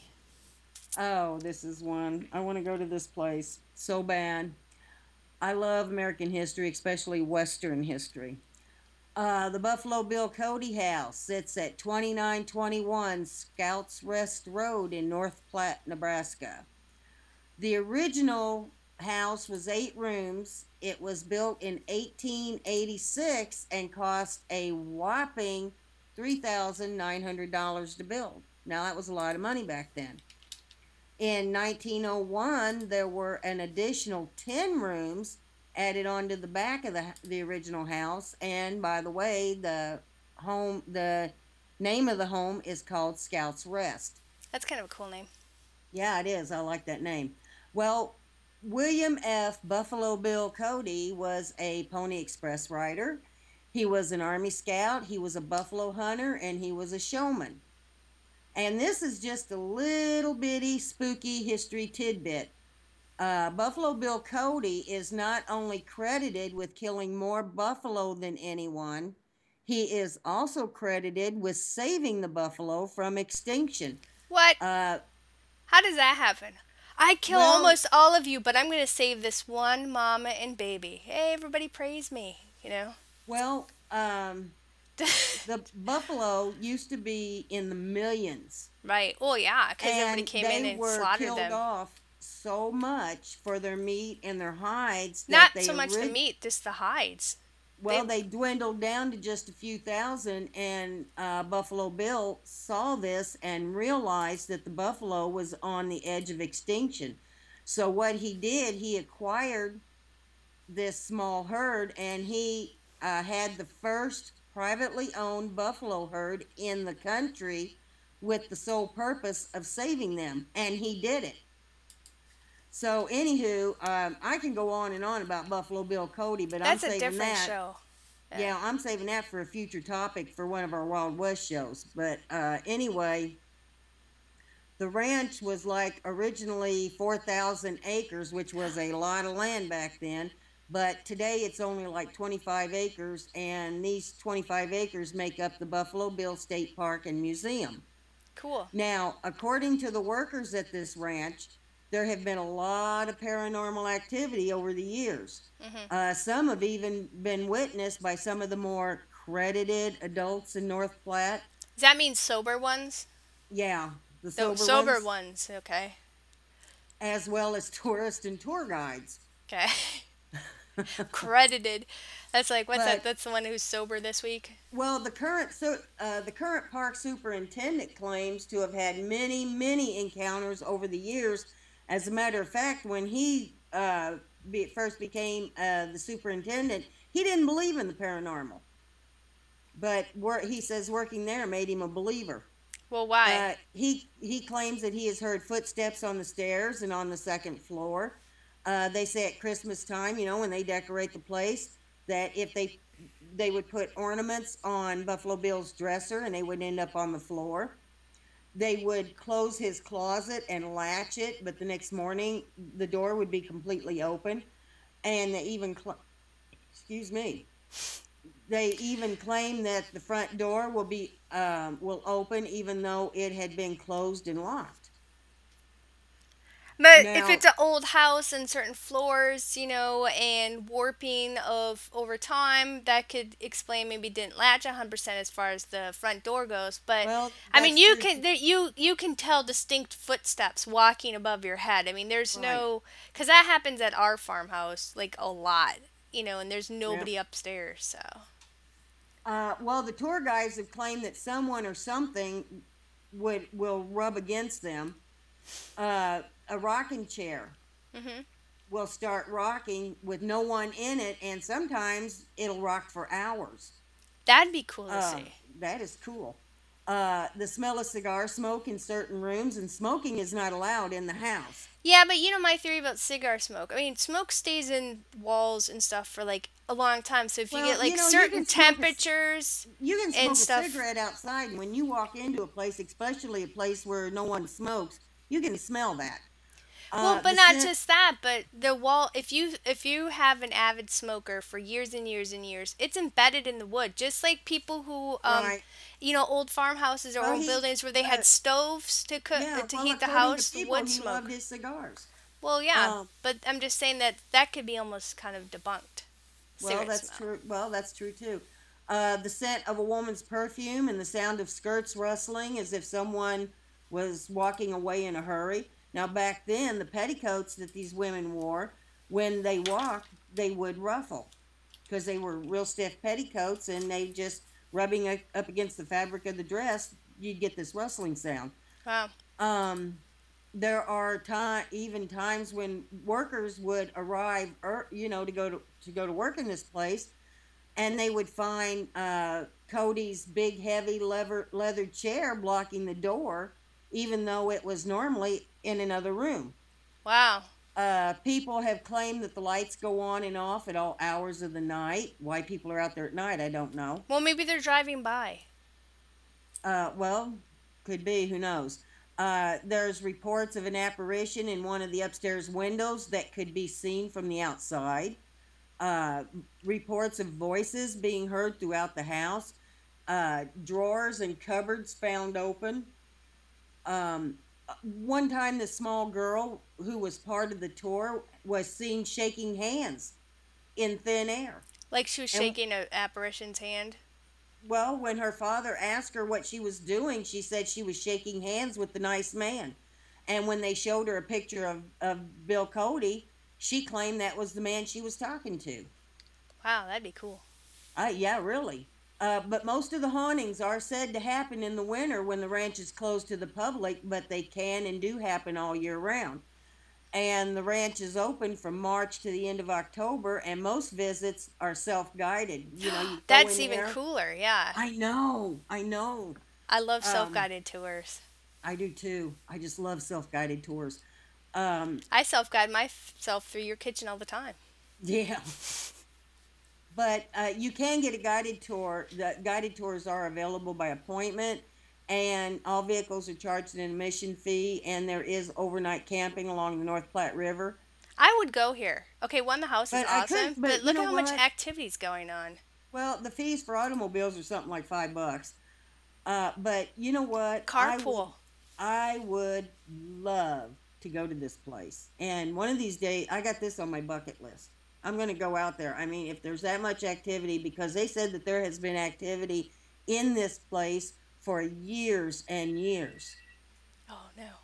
Well, I'll just go on to the next one while you have to get that. The thing is I'm gonna talk about the next one is the Warbonnet Battlefield. Now, I was kind of, like I said, researching a lot, and there's a lot in Nebraska that seems to be haunted and everything. So it was kind of hard for us to kind of pick because there's like so many places. But the Warbonnet Creek Battlefield Site is located um, off of Hat Creek Road, Bowen, in Bowen, Nebraska. Now, in July 17th of 1876, which is basically 3 weeks after Custer's defeat at the Battle of Little Bighorn, the 5th U.S. Cavalry, which was led by Colonel Wesley, I think his name was Merritt or whatever, when they were going through this area, they attacked a band of Cheyenne Indians who were encamped at what is known now with the monument that they have up as the Warbonnet Battlefield. And basically what they were doing, these group of people, this regiment or whatever, they were forcing all Native Americans, whatever ones they found, back onto reservations. Now, William Buffalo Bill Cody, he actually participated in this attack, and it's been rumored that he supposedly killed a Native American that warrior by the name of Yellowhand during this fight. He actually scalped him, and it was claimed to be the first scalped Native American for Custer's behalf. Okay, I've now, heard that story. right, I don't know if it's true or not, but it was because of this battle that took place on this land where they were forcing these Native Americans to go back to a certain area where it was basically in a camp, a prison, like FEMA camps, for, well, A that's lot. what reservations kind of are. They force them on that. It's whatever. Anyway, it was horrible what happened here, and they slaughtered them. It was basically this battle kind of was the signal that the Army's ultimate victory in the Great Sioux War, which I think that was like what in 76 and 77, right? Yeah, somewhere along in there. Well, anyway, what there's like this basically murder massacre kind of happened to this area, and because of that type of energy and the bloodshed and stuff like that, there's people who go and visit this area and stuff, and they say that they hear and see things, both during the day and at night, of spirits that are from the past. Now, people are claiming they're hearing like footsteps or horses running through the area. They hear like voices that are speaking in like a different language that they don't quite know, you know, which is probably maybe Their like, native language. yeah, like Cheyenne or whatever. Now Yeah. they're talking about seeing like these green glowing mists, you know, out in the battlefield, or certain spirits reenacting a certain event that occurred during that attack on the natives, So it's not just that. There's a lot of other historical interest points at this section as well, not just the battlefield here, but there's a lot of other historical things in this area as well. And I forgot what it was. Not Buffalo Bill, but who is that other guy who is Custer. not Custard? He was another popular kind of bandit type of dude back in the day. Not Buffalo Wild Bill. Bill Hickok. Yes, there's a area near here where he like slaughtered a bunch of people. You know, I have And to that say, I was looking all over the place for that to see if there was some type of reported haunting to stuff, and they do have a museum. It's like I think it was the first postal section over in this area. It's near this um, Boeing. It's in Boeing or near Boeing as well. I have read about this particular battle, and according to history, Buffalo Bill Cody did participate in it.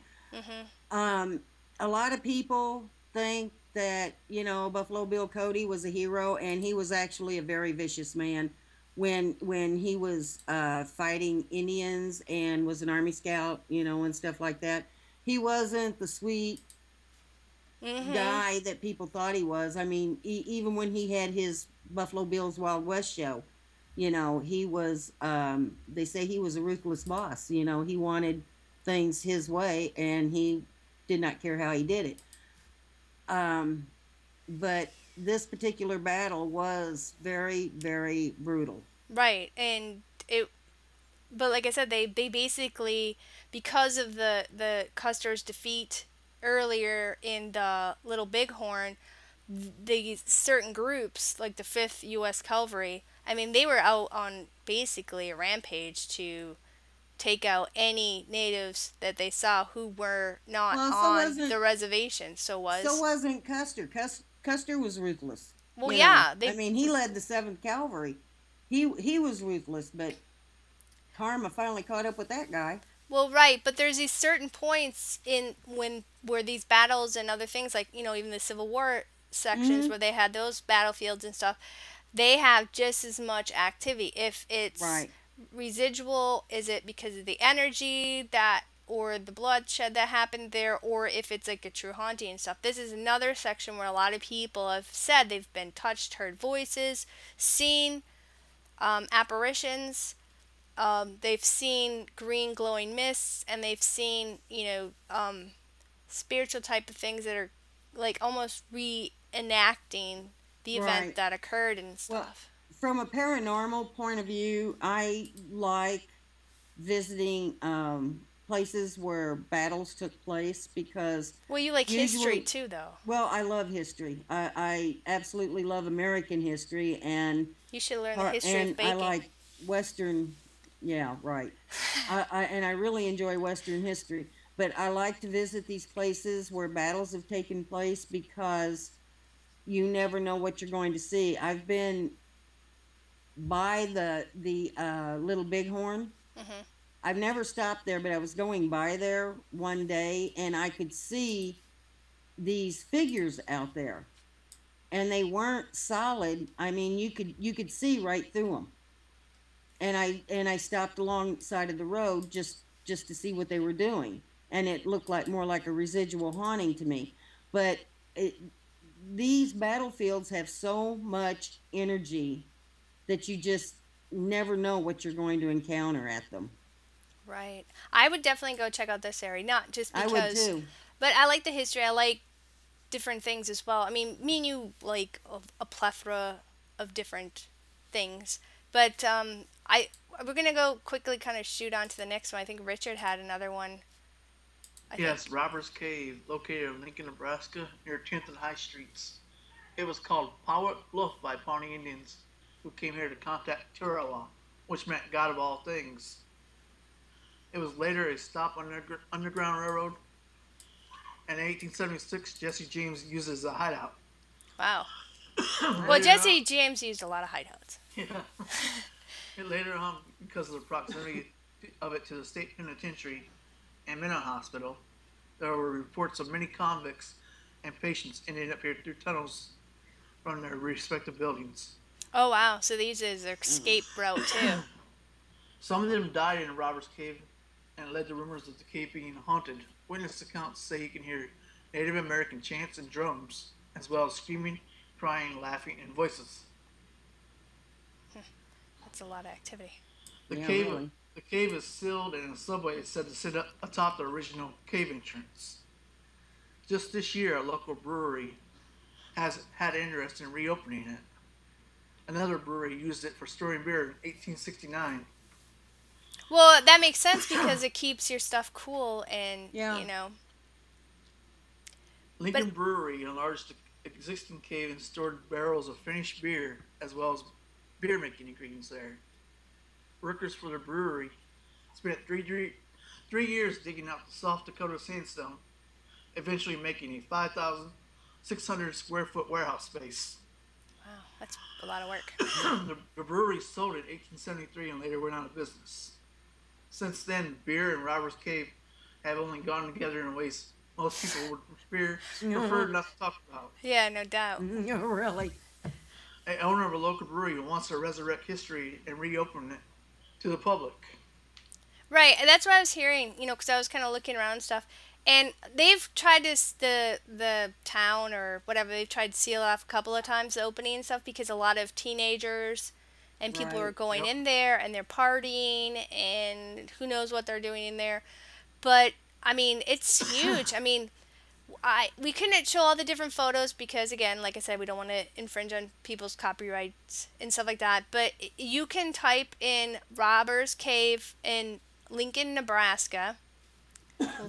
I think I had family come from Lincoln like a long time in the 1800s when they stopped over there when they were from Germany and stuff. But that's why it sticks in my head. But in Lincoln, Nebraska, there's also a lot of other haunted spots as well besides this Robber Cave. But if you Google this place, there's a lot of photos and stuff, and it's actually really huge and kind Yeah. of creepy. Yeah, But I can, 5,600. well, right, Pretty but large. I can see I why. would go down there and look around. I would like to too. Yeah, I'd love to go down there. I don't think this is one I'd probably pass because I just would have a feeling like it would cave in on me and I'd be stuck in there, for like, oh, there goes my life. Maybe a ghost will walk up and hand me a beer. I'll hand you a beer if you make me some cupcakes. But the thing with this place is that I find kind of interesting when you're looking at the photos as on Google search and stuff. It's really huge, and there's different rooms that have different heights and stuff. And there I guess people had a lot of stuff in there. There's like books and just a lot of stuff left over from the early years, you know what I mean, is still kind of in there and stuff. But I can see why the city and stuff keep trying to block it off because it's dangerous and they could be sued because it's like in a park now. There's a park around it. So you can still go Yeah. and see some parts of it kind of exposed, but they're kind of deterring people from going in there. But of course, teenagers and would be Well, there's a paranormal Subway investigators sandwich are shop sitting on top of it right now. You can go in there and have you a sandwich, and then Yeah. well, from Big what I was, park well, down parts of, well, it's kind of huge, but part of it, from what I was seeing, was a park as well. So, right. but this is one of those interesting places, I guess, and we're not suggesting to do this, but this is definitely one of the places where a lot of paranormal investigators have gone into and have had experiences from seeing things, experience things. But I can only imagine from what you were saying, like from Jesse James and his gang of, rotating bandits to, escaped penitentiary or mental patients using those tunnels and staying down there as well. I can only imagine the type of energy or things that could have occurred as well. And who knows, there Right. may, like you said, some people who practice dark arts or whatever may have opened up certain portals as well in there and stuff. So that was in Lincoln, Nebraska. So if anybody's interested, they can go check it out on their way when they're taking their paranormal tour through Nebraska. But we're kind of speeding up towards the end here because we're running out of time. But Spook, you had another one, didn't you? Boot Hill in Ogallala, Nebraska. When you think of the Wild West, you don't normally think of Nebraska. But a lot What? of cattle, I kind of do. well, a lot of people don't because it's just plains. But until you get over to the west side. But anyway, It's still a plains. lot of cattle drives pass through the area of Ogallala as well as other parts of the state. But Ogallala, with the railroad and the Texas Trail opening up a new market for the Texas Longhorn, it became a boom cow town, establishing a new market uh, in the beef cattle industry into the northern plains in the 1870s and 1880s. Now, cowboys, settlers, and drifters came in droves. I thought you were But going to say something else. Go on. You almost said that word, but anyway, go on. you said that, and I thought I was hearing a voice besides yours. I thought, wow, something's talking to me.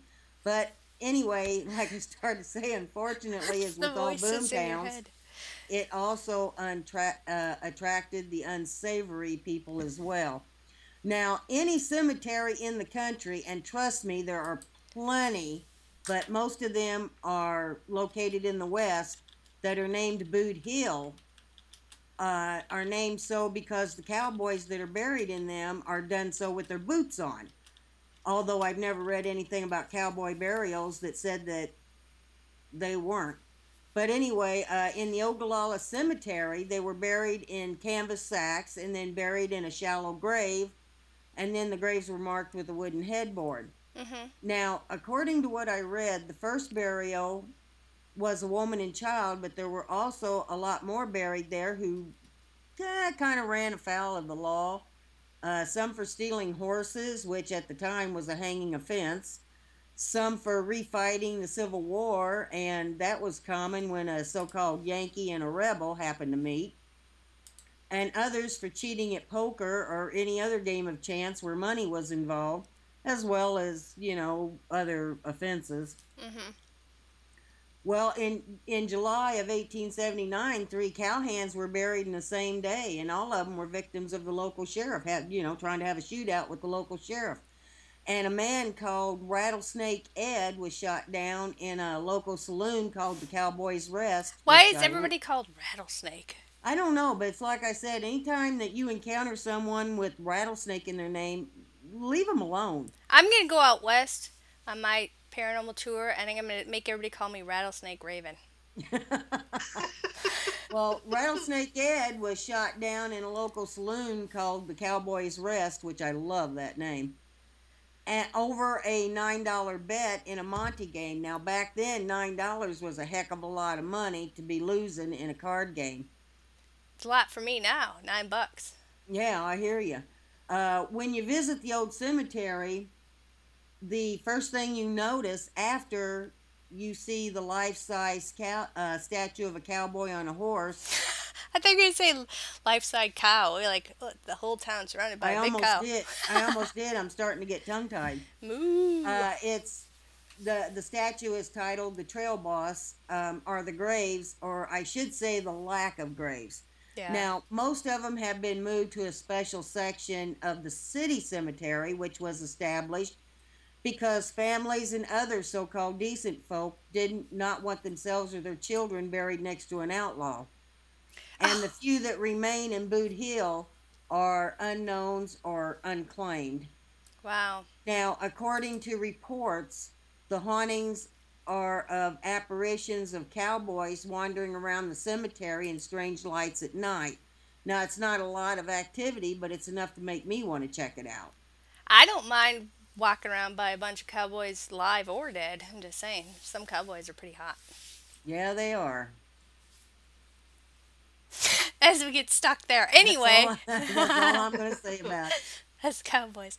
But yeah, it's definitely kind of again, another certain events that occur in this area, and people don't have proper burial or anything else. So again, this leads me to understanding why there might be some unrest when it comes to this area as far as spirits go.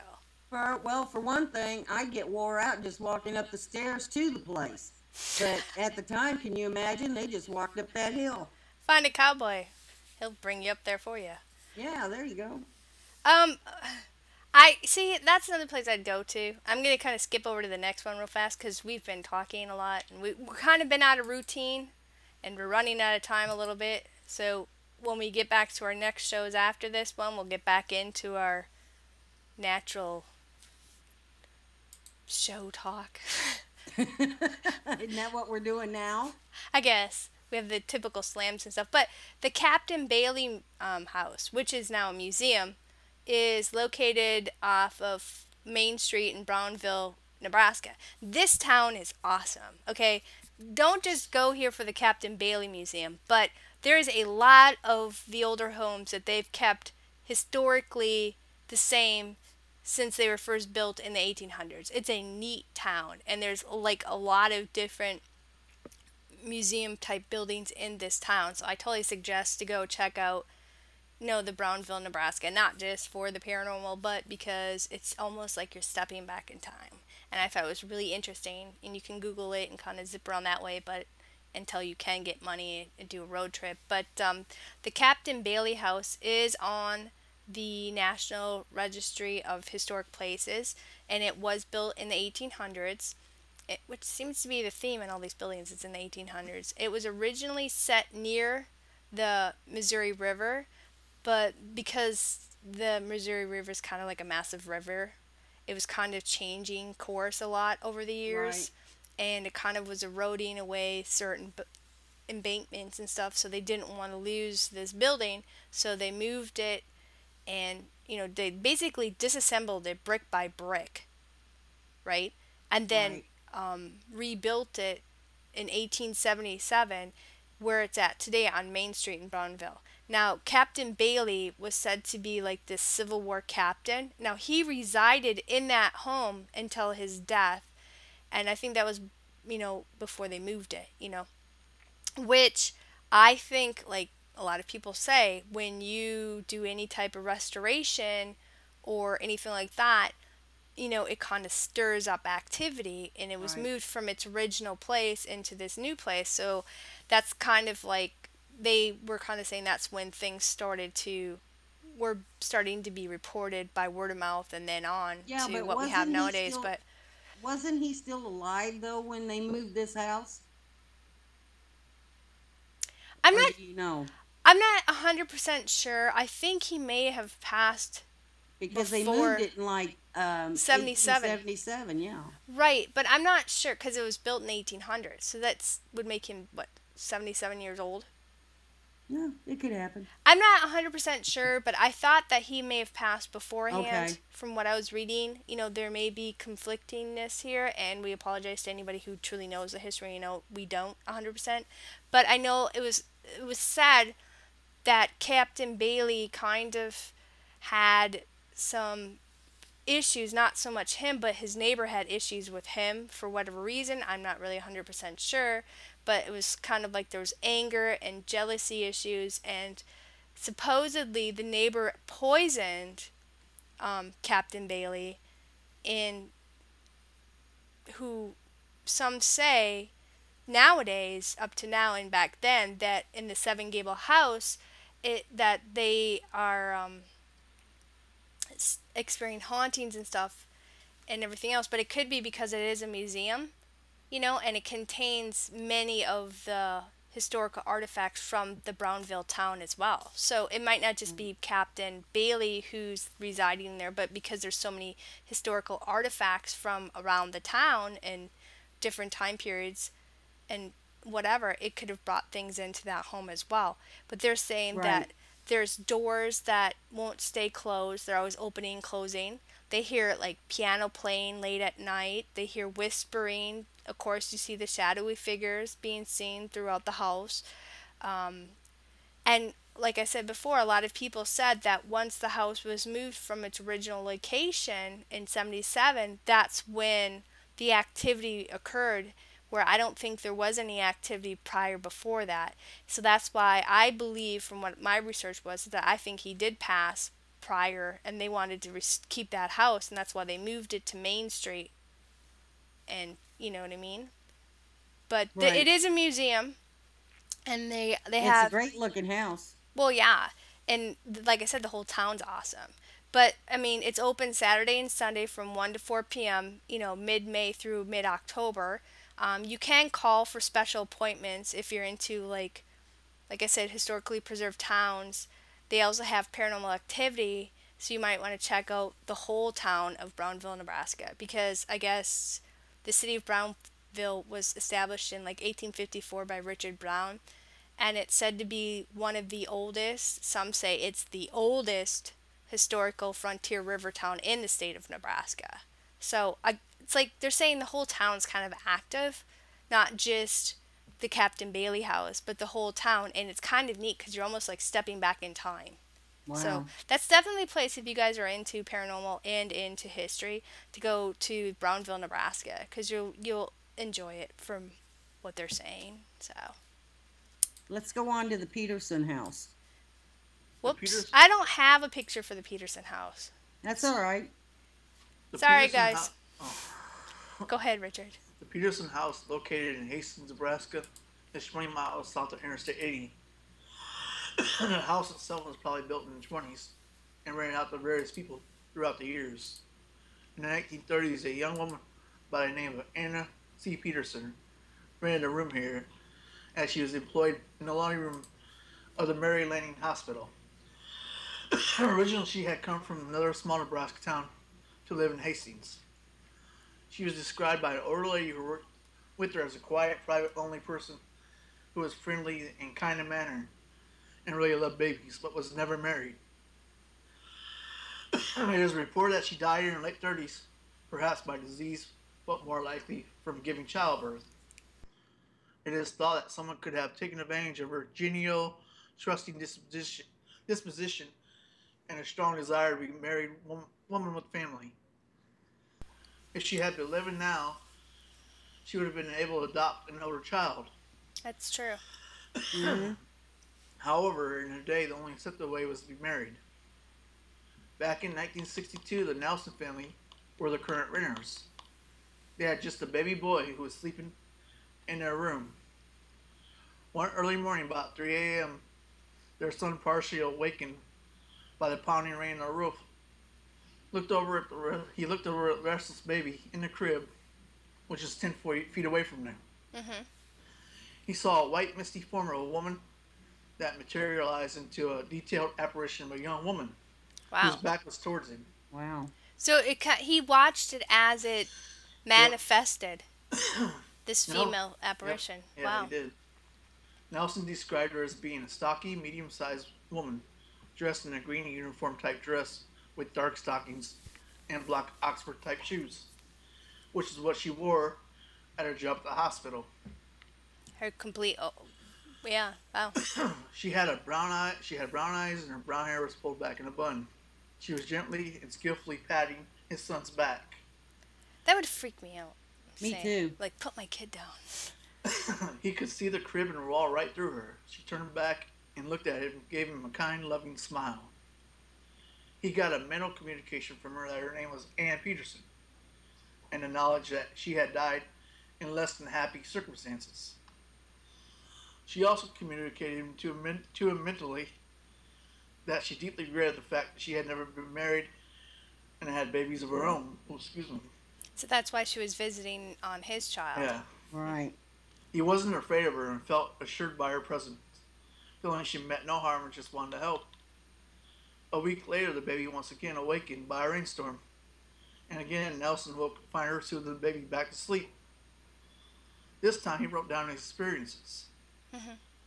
In the bedroom there were double built-in closets, only a thin dividing partition between them. One closet was normal temperature, but the other closet was always cold despite the weather. So The they cat- don't really know why, huh? Yeah. Yeah. Wow. The cat made a point to avoid the cold air closet and always curl up and warm in the closet no matter how hot it was. Nelson had a theory that this apparition lived in the cold closet. Well, that would be Possibility. interesting. Yeah, I mean, that's where she resided or whatever, but it's kind of, or maybe that used to be a room or something there. Who knows if they changed the building around or not. But that would kind of freak me out to see a manifestation of a female spirit, And it was so over your clear. child. Yeah. But it was so clear that he gave a full description Yep. of it. Yep. Well, that, and she was mentally, or telepathy, or whatever empathically giving him, her life story or whatever, Exactly. and saying, this is why I'm here, whatever. But, you don't even really know. Is this what you're seeing, or is it something know. else that's tricking you? When it Yep. comes to your child, that would freak me out. I'd be like, oh, yeah, go ahead. Exactly. Put him Yeah. to sleep. I'm too tired to get out of bed. Yeah, there you go. I'd be like, hell no. Whoosh. Pulling out my ninja skills into, I don't even know how you would fight a ghost, but I'm like, no one's touching my kid, because that's a little scary, when it comes to Yeah. that. You touch my friend, go ahead, I don't care. Messing with them, go ahead, but not your kid, you just want to protect them and stuff. That's kind We're of gonna- interesting, but I'm sorry I don't have a photo for that one, but we can move on to the next one. Sorry, we're speeding through. We apologize for running a little bit over. We have two more to go. Yeah. The Argo Hotel. It's located at 211 Kansas Street in Crofton, Nebraska. Now, this two-story brick structure was built in 1911, Wait, didn't and Nebraska make Kool-Aid? Yes, Hastings, Nebraska. Thank yep, you, Nebraska, sure for did. Kool-Aid. Um, the Argo Hotel was built in, it was two-story. It was built in 1911, and it was originally named the Argo. Now, it offered every modern convenience of the time, and among the targeted clientele were like travelers on the railroad or traveling businessmen, just The tourists, I average, guess, of yeah. the time. Yeah. In 1923, it was sold and its name was changed to the Meridian. Now, for 10 years, the hotel prospered, but when business began to fall off, it was sold and it became a clinic. Now, the patients who came for treatment were mostly terminal people looking for a miracle cure. And because of all the deaths and the amount of money it took to run it, the clinic was closed. The building changed hands several times, and among the businesses conducting in it were a brothel, a doctor's office, and a speakeasy.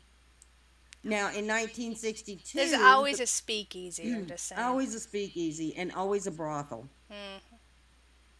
Now, in 1962, the building changed hands twice. Now, nothing really is known about the first owner or why he even sold it.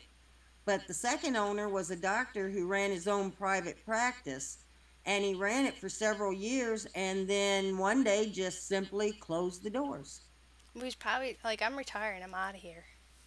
I mean, Yeah, it's really. not really a shocker. Like, oh no, Now why did he shut his doors down? Because I'm done. I know. They said it was just all of a sudden, just, one day he's in business, the next day his doors are closed. He went on And the vacation. building remained vacant for a lot of years before it was bought by its current owner in 1994. Now, during the renovation, the current owner found a sack of bones in a wall. That's why the doctor left. I don't know, but the bones turned out to be those of a human infant. And not knowing what to do with them, the current owner had them buried in the local cemetery. Good for him. Now, while the building was a speakeasy, it is known that there was a gunfight in the area of the current bar, complete with bullet holes that are still visible today. That's like North Dakota. Almost all the towns are gunslinging towns. Yeah, really.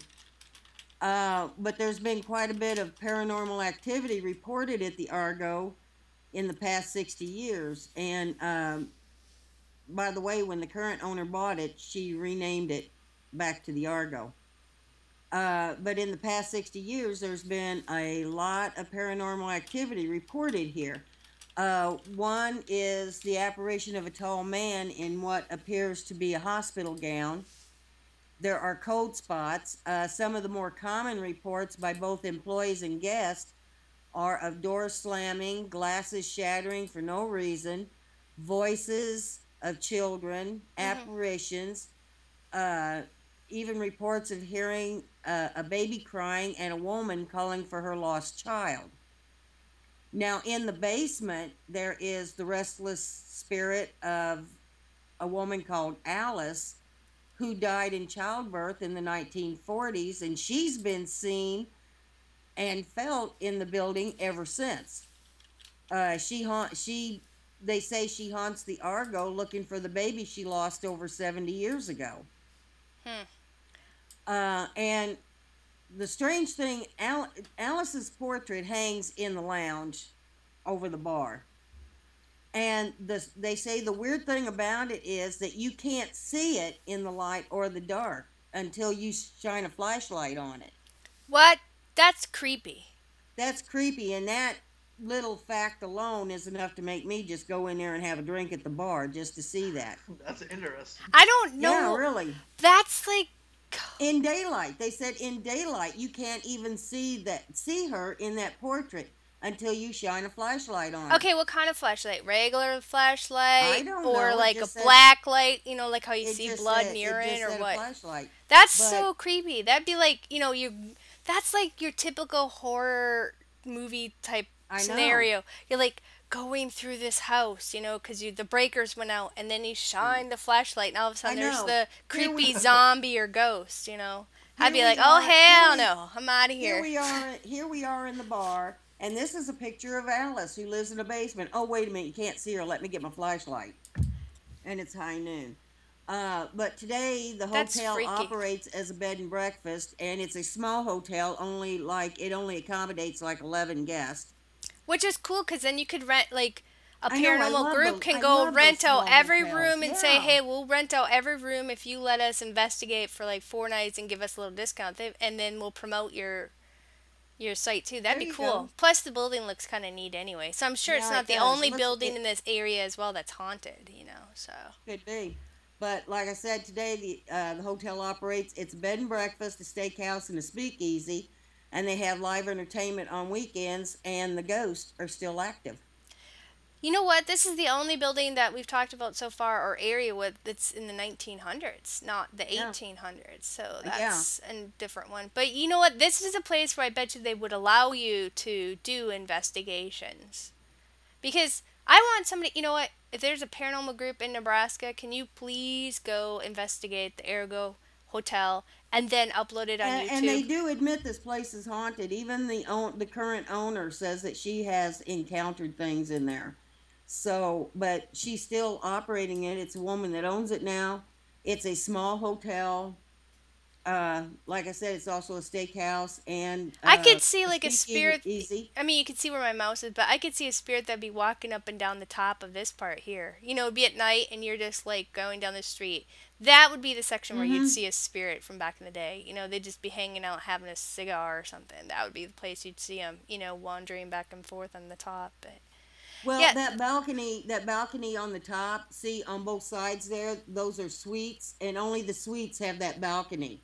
Oh, so They're this is like like, a door and they have access to out here. yeah, they have access to the balcony. There are uh, four suites, and the others are further along the side, and there's a balcony along them, and then the rest of them are just like single rooms.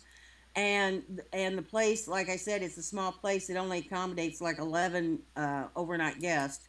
So it'd be a great place for a small But it's paranormal group to yeah, just rent out the whole place for but the it's weekend. also yeah, but it's also like a local restaurant and stuff. So people, don't normally go. The local people there go in for dinner and stuff like that. And then on weekends she has live entertainment. But I would love to go and spend the night in this place. Yeah, road trip to Nebraska. Yeah, road trip. Okay, we're Here we gonna. go. I'm sorry we've been rushing through the last hour because like we said, we were off for over a month, so we're kind of out of the swing of it. But the last one we're gonna kind of try to fit in because we went over by 13 minutes is the Meriwether Lewis Dredge. Now this is located in Brownville, again, Nebraska, because we talked about Brownville. Remember I said you gotta go to Brownville. Now this dredge was built in 1931 by the Marriott Manufacturing Company in Point Pleasant, West Virginia, and it was launched by Captain Meriwether Lewis on December 12th of 1931. Now it has the side wheel paddle, which did the dredging, and it was used to help control, flooding along the U.S. rivers, and was operated by the U.S. Army Corps of Engineers, who basically used it mainly to help the channel the Missouri River. You know what I'm saying? Yeah. Now, this dredge boat, whatever you want to call it, it housed about 52 crewmen, but I think it could hold up to about 55, so there's enough space and rooms in there. Now, it would dig what they were saying about 20 feet in depths and stuff. Now, in 1976, Captain Meriwether Lewis, he gave this dredge to Nebraska State Historical Society. I don't know. There's a lot of banging going on, so I'm hoping that's the neighbors not here because I'm the only one here. But anyway, Nebraska State, they give to the Historical Society, and now they moved it over to Brownville a year later, where it sits today, and it's dry berthed along the Missouri River. Now, it became a National Historical Landmark in 1989, and the Captain Meriwether Lewis House is a museum of basically the Missouri River history, where they have like exhibits from a Native American history to the exploration export I can't even talk anymore, trying to say all this stuff in 2 hours, of basically the westward expansion. You know what I mean? Yeah. Now, they've been saying this place ever since it opened up as a museum. All the employees and visitors have said that this vessel has been haunted, and they hear voices after hours. They hear this piano playing by itself. They see shadowy figures being seen, you know, and it's the employees say it's just other, to them, the spiritual activity is just, they consider these ghosts or apparitions just a part of the continued on employees or crewmen who just continue to do their business about the boat, even though it's dry berthed. You know what I mean? So Right. again, another spot in Brownville when you're checking out the other places that we were talking about. I'm sorry we kind of rushed through the end here. you know, like we said, me and Spooky haven't, we've been off for a month because of health issues and everything else. So we appreciate all you guys who came in tonight. Those of you who are in chat, and especially the ones who are listening that aren't in chat. And I want to say thank you, Richard, who's our mod for like a year. Thank you for always being with us and working You're with welcome. us. And thank you for coming on tonight and Absolutely. Thank you. You're sharing welcome, your Spooky. experiences from Nebraska hotspots that you hit as well. So, and thanks, Spooky, as Thank well. you, Raven. I want to thank everyone that came in to listen. I want to thank Richard for coming on the show and Raven for a good show tonight. Join us next week when we discuss the bloody benders. Sorry. The Bloody Benders, The yes. bloody benders set along the Osage Trail in Labette County, Kansas in the 1870s, where several westbound travelers went missing after stopping at the Benders Tavern Inn and General Store. Yeah, it's like I a want to family of serial killers is what it's about. So. But I want to thank everybody for coming in. I hope you enjoyed the show, and good night, everyone, and have a great and safe week. Yeah, and share us with others and subscribe to us on YouTube and Facebook and Google, and we'll talk to you next week. Thanks, and good night, everybody. Good night, everyone.